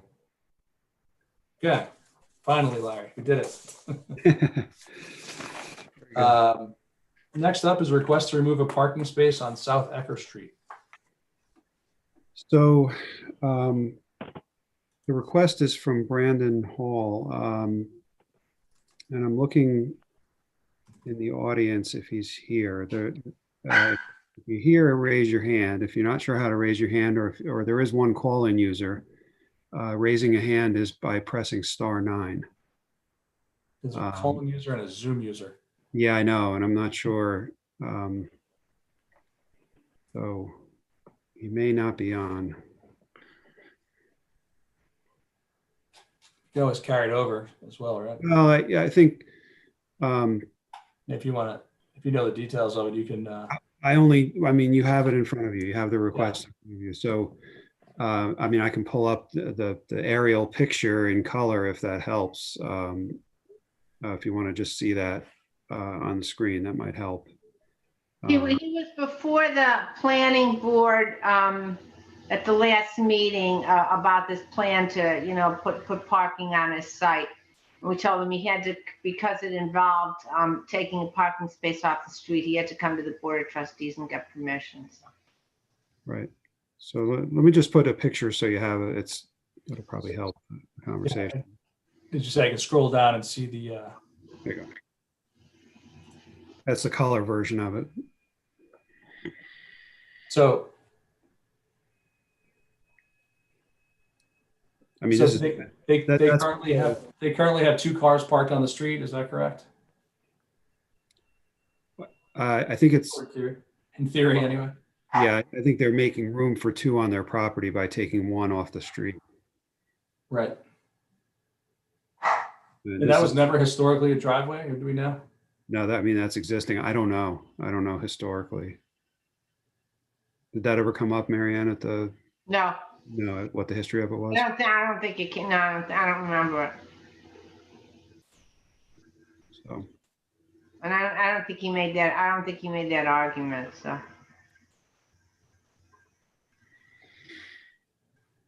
so we can handle it by seeing if you have any questions or if there's anything specific you want to follow up on. If you have Larry, any- I remember seeing in his note, he was talking about one other benefit would be allowing a full-size parking space to be more accessible. Do you remember that argument? Or I guess the last one against the fence at the dead end? Right, right. Yeah, it's kind of wedged. It's kind of wedged in there, I think is his point. I can I go guess back. it's, right, I guess it's the one on the far left Yeah, of the red square. yeah. that you're showing. There you go. Yeah, so I guess it's the showing sort of a maneuverability. crooked car parked there. Yeah, the maneuverability is a little difficult at the end with the fence and all that there. Oh. I guess my question is, to what extent have any of the neighbors been approached about this change? On the surface of the information we got, it seems fairly logical, but I think it's always good to get a perspective from people that live nearby. Yeah. Well, I mean, he would have had to notify the neighbors about the planning board meeting. The planning board would have described, what he was doing. Although, people may not have it didn't say eliminating a street parking space, but they knew he was going to do the thing. So I mean, putting two and two together, you could figure it out, but maybe you're not paying attention because I don't care what he's doing with his driveway, so. Yeah, but I think we could perhaps ask him to provide some, I think Yeah. our standard could be different than the planning board. Oh, yeah, Just no, simply I'm notify. not suggesting that was enough, Larry. I was just saying that would have been the extent of the notice, so that you might want to do more than that, yeah.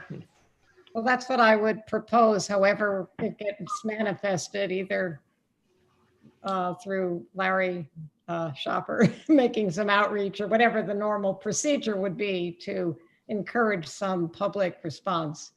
Well, I think if we find out that no one can ever park on the street and it's a disaster, and taking away a spot might be, a hot button issue, or maybe everyone has plenty of parking and no one cares, so. Or that the maneuvering in that last spot isn't quite as hard as, maybe it is, but maybe it isn't. I don't know. I've walked by there many times. Yeah, I almost want to walk through it again too before I vote. Yeah, I'd have to say I frankly didn't see this until last night, and I haven't had a chance to walk the area. Yeah. I just want to say, as an analogous point of view, I know along North Dutcher Street, for instance, where there's the gate and fence to Matheson Park area, that last parking spots nearest, are always problematic getting in and out of. So I can understand the issue with the last space against the fence in Barney Park as being an easier access for larger vehicles. Now, is that going to make a difference? I don't know, but overall, but I think that is the one potential benefit I see in this overall plan. Right. Agreed. Okay. So I guess we'll carry over their request, Larry. Yeah, We and have I'll more- follow up with some feedback. How do we ensure we get some residents' feedback from the street? I mean, do you think from that block, do you think that will happen by virtue of this particular meeting, or No, I think wait to reach out to them? Yeah, well, we'll probably have to be more direct about it. It's not a problem. Send a letter or something. Well, that's, Thanks, Larry. Okay. The presentation of the 2019-20 annual independent audit. okay. So let me, Brenda, Brent, you on mute. Thank There you. you I was going to Okay. say, we have Susan Barossi in the room. Okay. Larry's going to try to get her on here on the Zoom Yep. meeting. There we go. Great. So here we are presenting our financials for the village's fiscal year that ended May 31st, 2020. Perhaps you've had a chance to look at the financials that we sent out last week. And perhaps you had a chance to look at the management discussion and analysis, the MD&A. I think it gives you a very good overview of many of the highlights that we'll be touching on tonight. What we will do in this presentation is we're going to first talk about the audit process, then specifically our Irvington audit results, and then finally delve into some of the major financial items that shape the outcome of the audit. So I think at this point, I would turn it over to Susan. I'm going to share my screen and then also pull up, and by the way, Susan Barossi, she's our engagement partner with the firm PFK O'Connor Davies. That's their official name. And I'm going to pull up the independent auditor's letter. So if you'll Great. allow me to do that. Happy to have you back, Susan, and Hi. reappointing you tonight again. Thank you. Thank you. So I'm pleased to present the audit for the year end, May 31st, 2020. We were physically there at the Village of Irvington in August to conduct the audit. Your fiscal year end is May 31st, and that's a short period of time for the village finance team to pull together all of the information and all the documents that need for us to look at and to audit. So 3 months is a real short period of time, especially in the midst of COVID.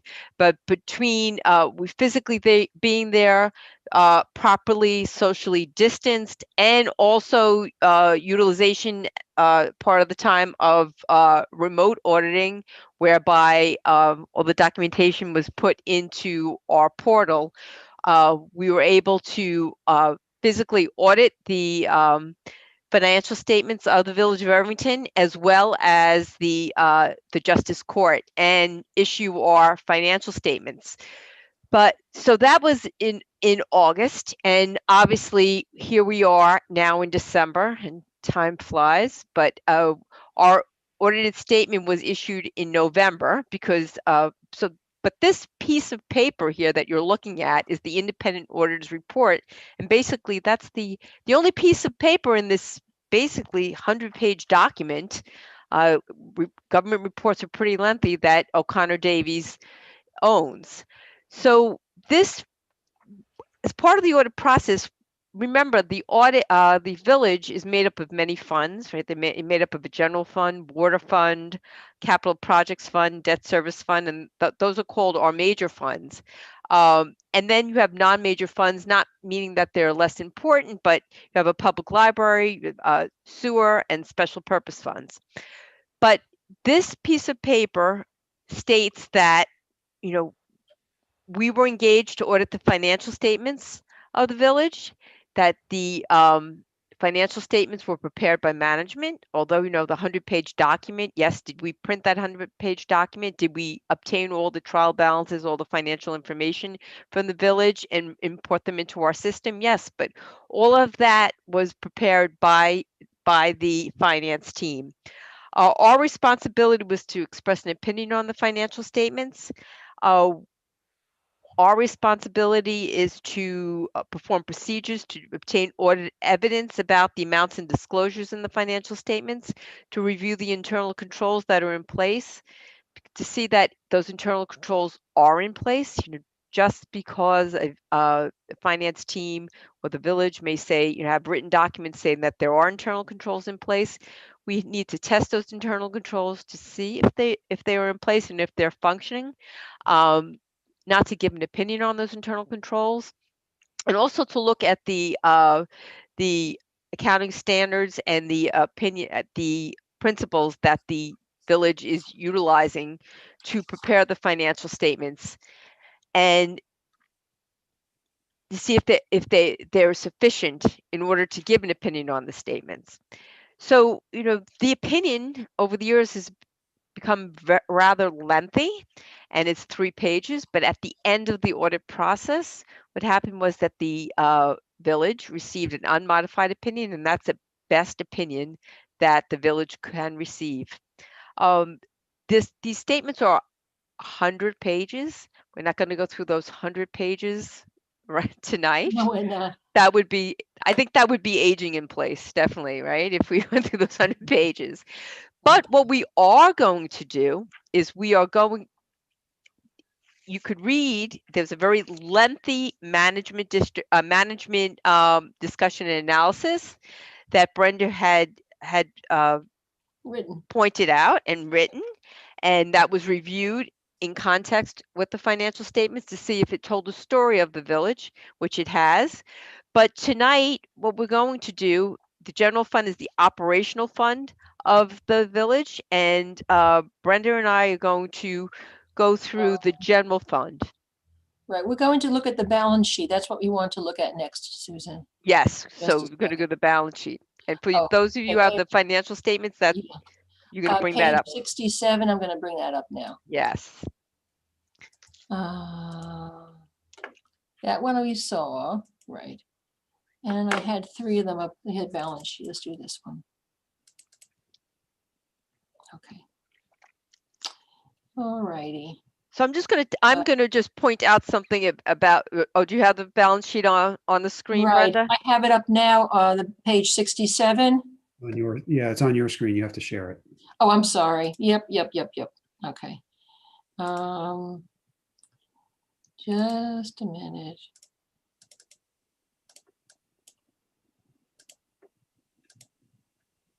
Okay, I don't do this enough, see? Here we go, balance sheet. Okay. Okay, Susan, want to take it from the top or you want to work from the bottom, whichever way? So we'll take from the top. So just, this is the balance sheet of the general fund, which is the operational fund of the village. And as you can see, the total assets are 12.9 million as compared to the assets of the prior year, 11.9 million. And that's made up of cash and investments, which are pretty much comparable as compared to the prior year, of 11.2 million compared to 11 million of the prior year. Right. And then, you know, taxes receivable, other receivables, 449,000, but those are the total assets. Then we'll go down, let's go to the liabilities. Liabilities, you know, the village pays their invoices, outstanding liabilities promptly, and therefore accounts payable very minimal and very comparative to the prior year, about 308,000. And then, as I said, the village is made up of several funds, and these are the due to, due from those other funds. So money goes in between the different other funds, obviously as authorized, you know, by the board, as authorized by you know, proper authorization in management.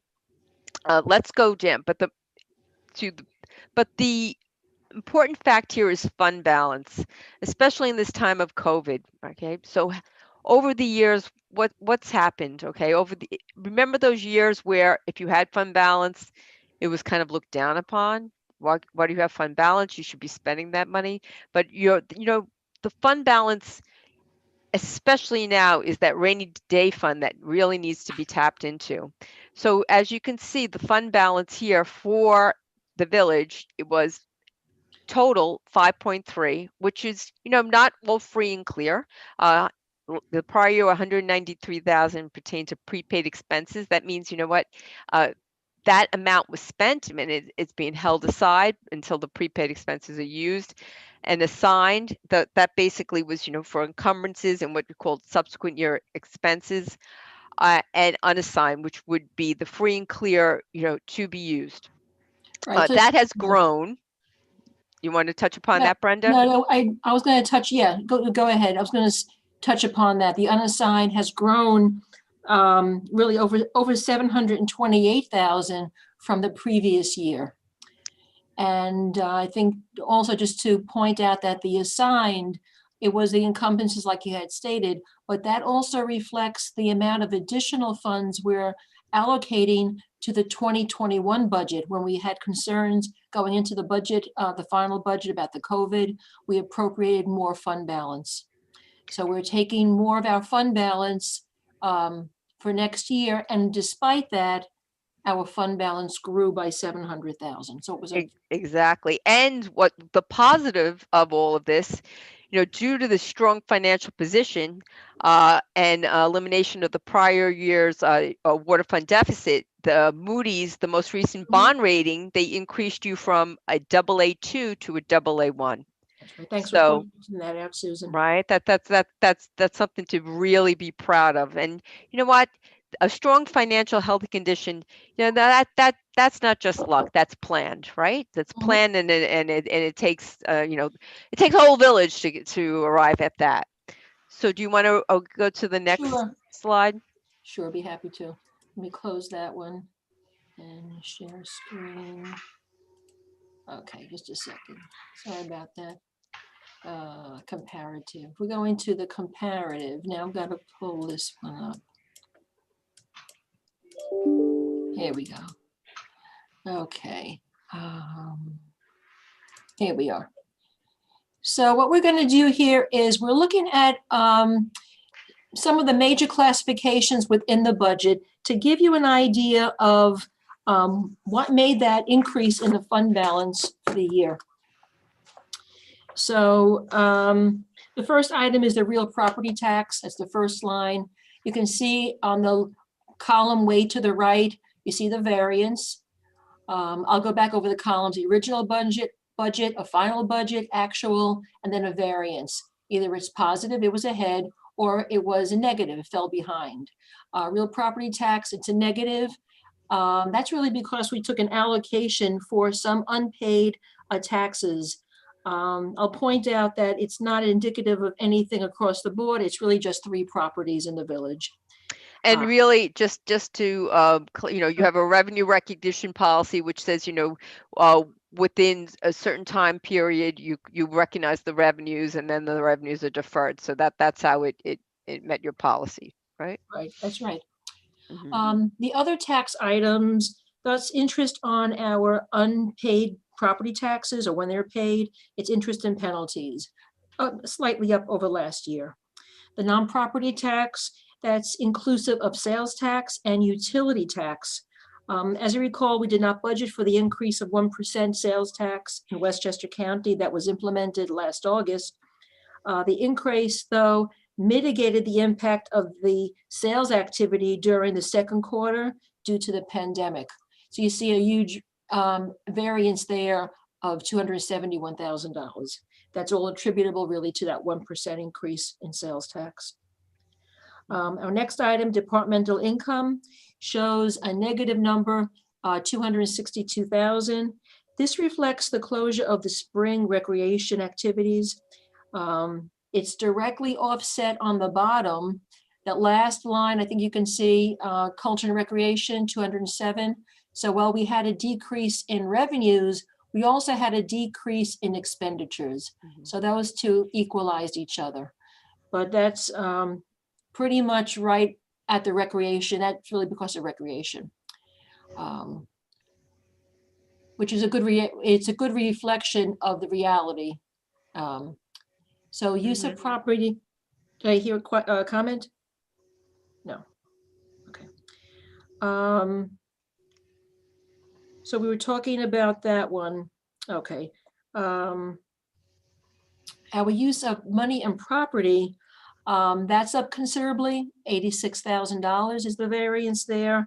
We were very fortunate in being able to take advantage of the extra money that we had in surplus and some favorable interest rates. We still have a CD for 2% even in this market. It's coming to the end of the month, but that contributed over 75,000 of that 86,000 that you see there. And the rest of it was cell tower revenue on that line. Next line is licensing and permits. It came in at an increase of 35,000 over the original budget. And that's really largely due to building department related permits. Other permits are there, but they're really not as significant. It could be filming permit, tree permit, and some parking permits, but that's really due to the building department. Our fines and forfeitures, you can see that's down significantly over the previous year. And that's really, I think, due to the absence of a dedicated enforcement officer and also the suspension of parking enforcement during the pandemic. We have here some sale of property and compensation for loss. That would be the sale of some vehicles that we had at auction, almost $20,000 there. State aid, that's our mortgage tax. And it came in 30,000 over expectation for last year.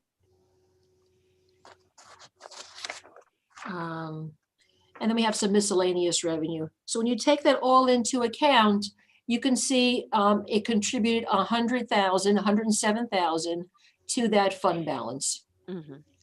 So that was a total revenues that contributed towards that over 700,000 gain in fund balance. One thing I'll add here, Susan, I know if it's here appropriate or another point, but we also allocated fund balance last year of over 300,000. We started the year with a fund balance that we adopted. And then during the course of the year, we allocated at twice, 92,000 for capital projects. And then later on for another item, 32,000. So in total, over 300,000 was allocated. And despite that, we still had an increase in revenues. Yes, yes. And this was, you had to endure the COVID from March, from March Correct. 11th through May 31st, right? So Correct. So we have about a quarter, right? And some of our revenues were already set, but you can see how the departmental income went down, was less than projected because we had the closing of programs. But then we also had surplus in those lines on the expense side, which I'll go over those expenses now. I'm just rolling up my my page here. So when you look at that, when you look at total expenses here, we came in $1 million under total expenses. The first item is general government support. It contributed 255,000 of that million. And it was a number of items. One was the timing of certiorari's. That was about $60,000. We had about 72,000 in unexpended contingency. We saved about, we had a court vacancy that was not filled that attributed about 20,000. We had a surplus of about 40,000 in legal costs. And then it was just through some other lines here and there. But those were the bulk of those items that contributed to that $255,000 variance. Next one is transportation. Public safety. Public safety, that encompasses a number of items. The police department, our fire department, building department, and also COVID-related items. So we added to that category a line for COVID expenses. We adjusted our budget. We had about 72,000 in COVID-related expenses that were not previously budgeted for. And of that variance of 81,000, about half of that was for COVID-related items that were not yet paid for, or we had bills for, but not paid, so they were not an expense in this year. And the rest was really over the police department and other departments within that category. You may ask why in transportation, even though you have, a surplus, why did you adjust the budget significantly during the year? It was because of the Con Ed billings we had. We had Con Ed, they required some police supervision, and we received significant revenues to offset the overtime. So that was a budget modification. On to transportation.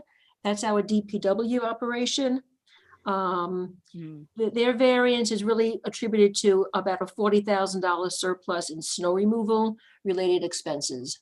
So it wasn't a particularly harsh winter and we had a surplus there. The next item is the culture and recreation. That's where we said because the programs were closed, we had more money in that line left over at the end of the year.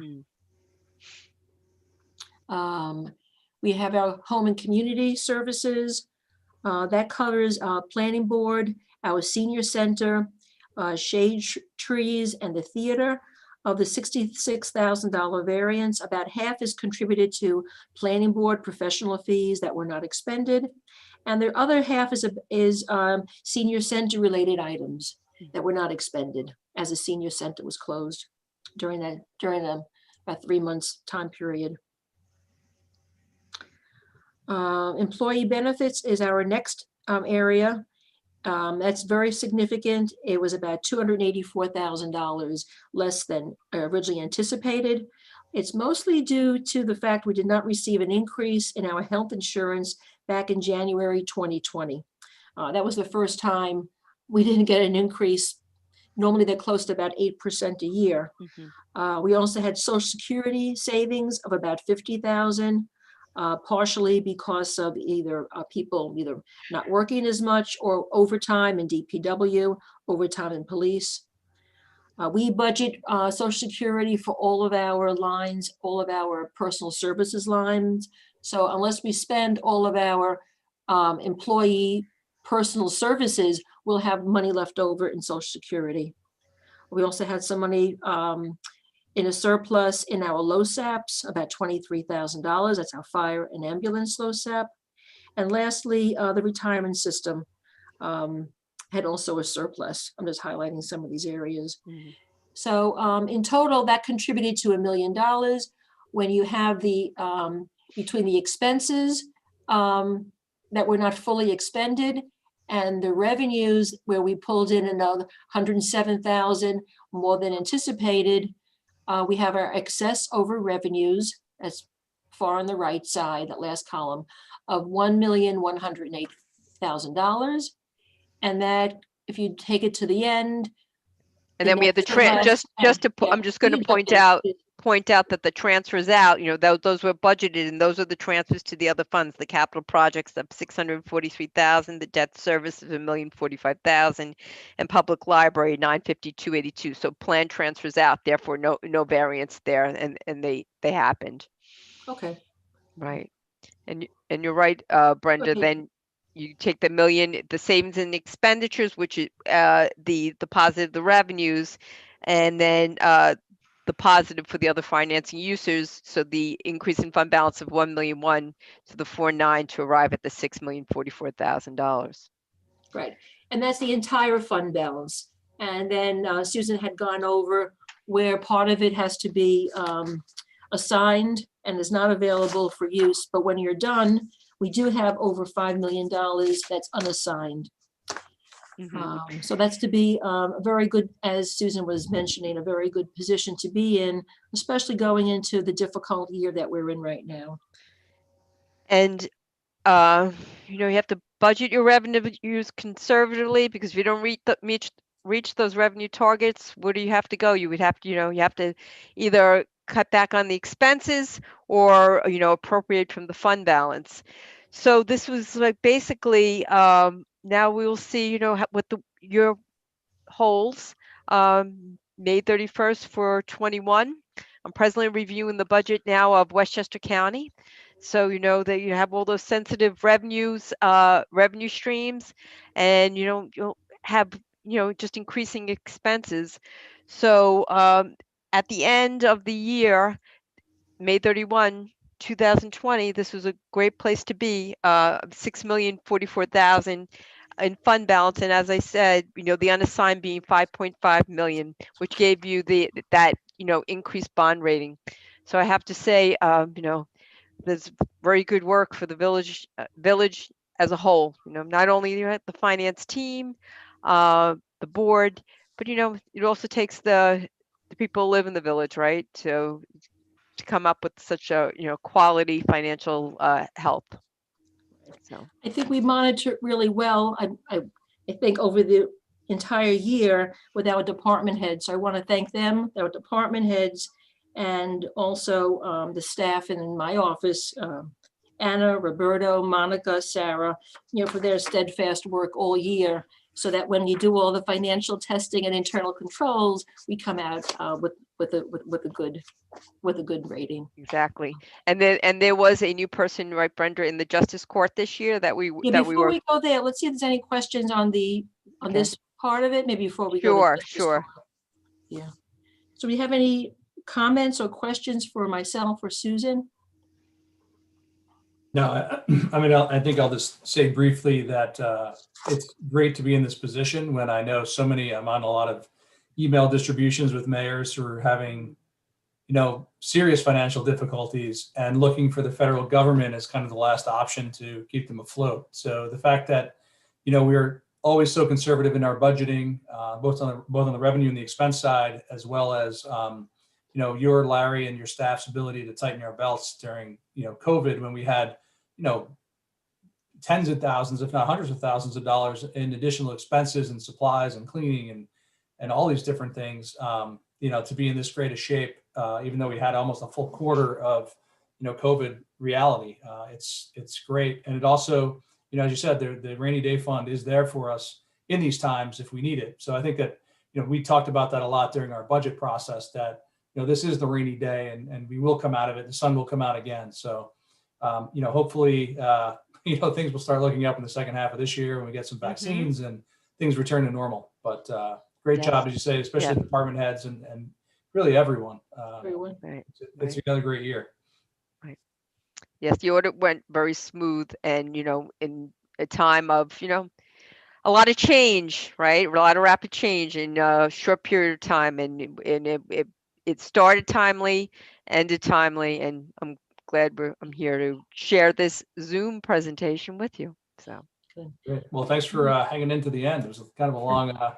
Pretty interesting. I live right outside of Irvington, and I do walk in the scenic Hudson Park a lot. So, but it was very interesting, and and I did tonight. I will drive through because I love, the holiday lighting is beautiful. I think it's gorgeous. So thank you. Yeah, beautiful. great job about the green. Peaceful. It's peaceful. Thank you all. Thank you. And want to still do the Justice Court. Yes, we did issue a statement of cash receipts and disbursements for the Justice Court, and there was there was new staff at the Justice Court this year that we had to that we worked with, and everything was very efficient, and we were able to issue that report timely as well. So it was Donna Fusco's first year as court clerk. So she was in charge of making sure all the audited financial papers were together before the auditors arrived, and she was able to do that successfully. Exactly, and that's why I want to thank Donna. My senior manager, Melissa Zott, was to join us this evening, but she had another meeting that didn't finish in time. But she was the senior manager who worked on the account along with our audit team. But thank you, everybody, and if any questions, always reach out. Okay. Absolutely. Okay. Thank you very much, Susan. Thank you. Good night. Good night. Good So night. if there aren't any questions, I will go ahead and resolve to accept the annual independent audit issued by PKF O'Connor Davies, LLP for 2019-20. If I can get a second. Second. All in favor? Aye. Aye. And I will also resolve to accept the annual Justice Court report issued by PKF O'Connor Davies, LLP for the 2019-20 fiscal year. If I can get a second. Second. All in favor? Aye. Okay. Next is approval of grant supplemental agreement with the New York State Department of Transportation. Seems like a Larry thing. It is, yes. So this is a $50,000 of what's called multimodal transportation funds that are made available through New York State. Hopefully they still exist from the state. We don't know for sure, but we're going to follow through with the paperwork. These funds are being earmarked towards the repair and replacement of a fairly long stretch of sidewalk on South Broadway from the entrance to Columbia University, the driveway to where the warehouse is there, south to just before where the large sycamore trees start. I know you know that stretch. That sidewalk is in very poor condition, is in need of repair and replacement. That's what these funds will do. So this document here is simply the grant agreement to put us in a position to receive those funds if the state decides that they'll end up releasing them. And They'll we still all, have money left. there's no guarantee of any of that, of course, but we're gonna do everything we can to put ourselves in position to get it. Very good. Larry, is that particularly available because Route 9 is a state route, or does that have nothing to do with it? No, it doesn't have anything to do with it. We could have used it in other areas. We've used these types of funds. I think most recently we used it to do some curb replacement and drainage repairs in Hudson View Park. That was one of the last ones we used it for. Again, this project, it's a combination of the need, which is clearly there. If you ever walk down there, you'll understand. And also just the length and the size of the project. We needed something that fit, the amount of money that was available. And this was it. When do we find out about this? I mean, I think the grant agreement will get approved, but there's kind of a moratorium on releasing of funds on the state level. So I don't know. I wish I had an answer. I thought that, but get in line. Good idea. Yeah, pretty much. Get in line. So you said this doesn't include the stretch right with the trees themselves. No, I believe it stopped right before that. And actually the stretch right by the trees is in okay shape. Some of that was replaced recently in the last few years, wasn't it? I think, yeah. So I just want to be sure that we're not getting that the village is properly overlooking when they're getting into the root zones. So we're not getting a lot of overly aggressive change in depth on the sidewalk base and all that kind of thing. Yeah, we're stopping short of those trees. So. Resolved to approve multimodal projects supplemental agreement with the New York State Department of Transportation, originally approved in October 2015 to replace curbing and sidewalk along South Broadway between West Clinton Avenue and Ardsley Avenue West. And further resolved to authorize the village administrator to execute said agreement and any other documents necessary to effectuate the provisions of the grant. I will make the motion if I can have a second. Second. All in favor? Aye. Good luck, Larry. Yeah, thank you. Next is an appointment of a volunteer firefighter. Resolved to approve the following new probationary member of the Irvington Fire Company, Oscar Prendota. I will make the motion if I can have a second. Second. All in favor? Aye. Aye. Good luck. Be safe, Oscar. Good luck with all the training. Now we're on to reports of boards, standing committees, and officers. Trustee liaison reports. Shall we start with Mr. Gilliland? Thank you. I don't have anything at the moment. Perfect. Doc? A short list. Thanks to the beautification committee, who are all named, I believe, at the beginning of the meeting. Morabito Electric, DPW, and the staff of the Recreation Department for working decorating the village last week, and it does look beautiful. Thanksgiving Day was amazing. Too many people to thank, but they know who they are. 102 locations and over 270 meals made. Wow. Senior home deliveries continue. CAB virtual meeting is 8 a.m. tomorrow. Tennis courts are still open, but on a week-by-week schedule right now. No 8:30 slots are offered moving forward. Reservations are still required. There's a sinkhole in Station Road Memorial Park yesterday. The park is reopened and there's a temporary fix. That's it. Okay. Ms. Kehoe. Yes, just two quick statements. One is, as usual, the Irvington Theater is doing virtual performances, and people should keep in touch and check out what is being offered. And the second thing is I see that you, Mayor Smith, are meeting with the chamber, the Rivertown Chamber at some point, and I thought that was, Tomorrow. yeah, right. That was a good move. So let us know what happens. I will. Yeah, good. I'm not sure what they want to talk about, but I figure I'll show up and they'll tell me. Yeah, no, there's, I always keep a voice for Irvington now that it's the River Towns Chamber. It's not just an Irvington Chamber, so. Yeah, but it seems a lot more vibrant, so it's good. Yeah. Vibrant. Okay, keep us informed. I will. Yep. Trustee Silverberg. Yes, and we appointed a volunteer firefighter at just the right time. It's been quite busy lately. 12/5, there was a telephone pole on fire in Taxter and Pine. A little bit later that day, a structure fire in Ardsley, where our department conducted a search of the upper apartment floors. There were people who were displaced as a result of the fire. It was quite an event. Later that evening, a motor vehicle accident, a car rear-ended a help truck on the Sawmill River Parkway. And the following day, there was a brush fire in the woods in the area of Halsey Pond. Members continue to cooperate with the heightened level of awareness and with COVID-19 increasing across the state, wearing masks and social distancing, as he said, when possible, given our line of work.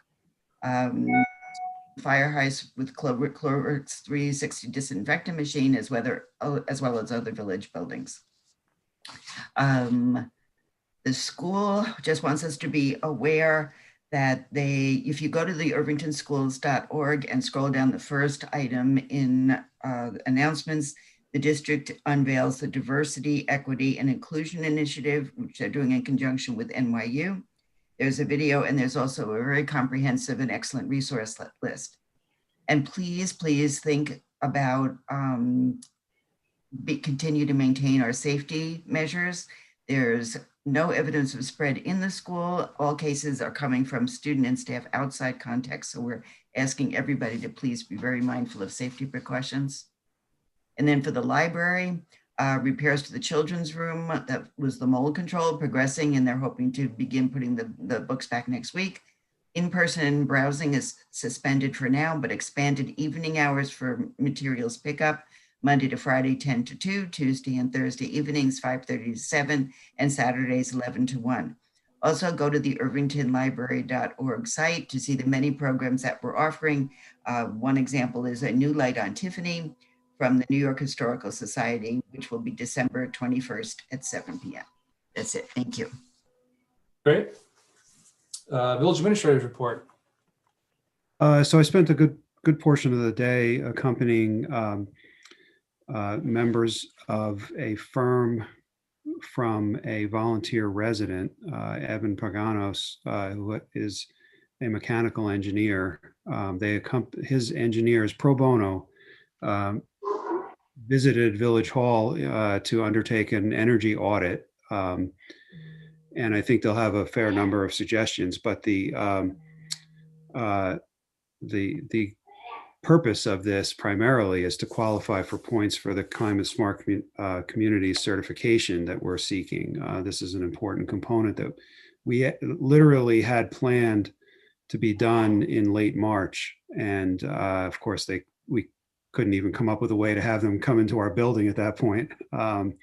So we rescheduled it, got it done today, and hopefully we'll get some sort of a written report in time to be able to qualify for some extra points, and of course make some improvements. Hopefully they'll have some good suggestions. That's it. Great. Village Administrator, Village Clerk Treasurer's report. Just want to mention that second half village taxes are due by the end of the month. And to encourage anyone that wants to pay online. That's the easiest. It's working well. Otherwise, they can drop off payments in the vestibule. We have a box. And if you'd like to come to the counter, we're open as well. Thank you. Great, thank you. Village Attorney's report. I don't have one. Public comment. I think the financial statements sent a lot of people home. No offense. Very nice. As a former CPA myself. Review of action items. I didn't really have anything other than the follow-ups on the parking spot. Just on the South Ecker, yeah. I will make a motion to adjourn. We're kind of right in the middle here about if we want to have a session with council tonight. I kind of lean towards yes, if everyone's willing to get on. I think it can be really short. Short. Okay. I will make a motion to adjourn. Very short. If I can have a second. Second. All in favor? See you later. Thanks. Bye, guys. Thank you. Thanks all. Good night. We're coming back. Good night. Yeah. Back.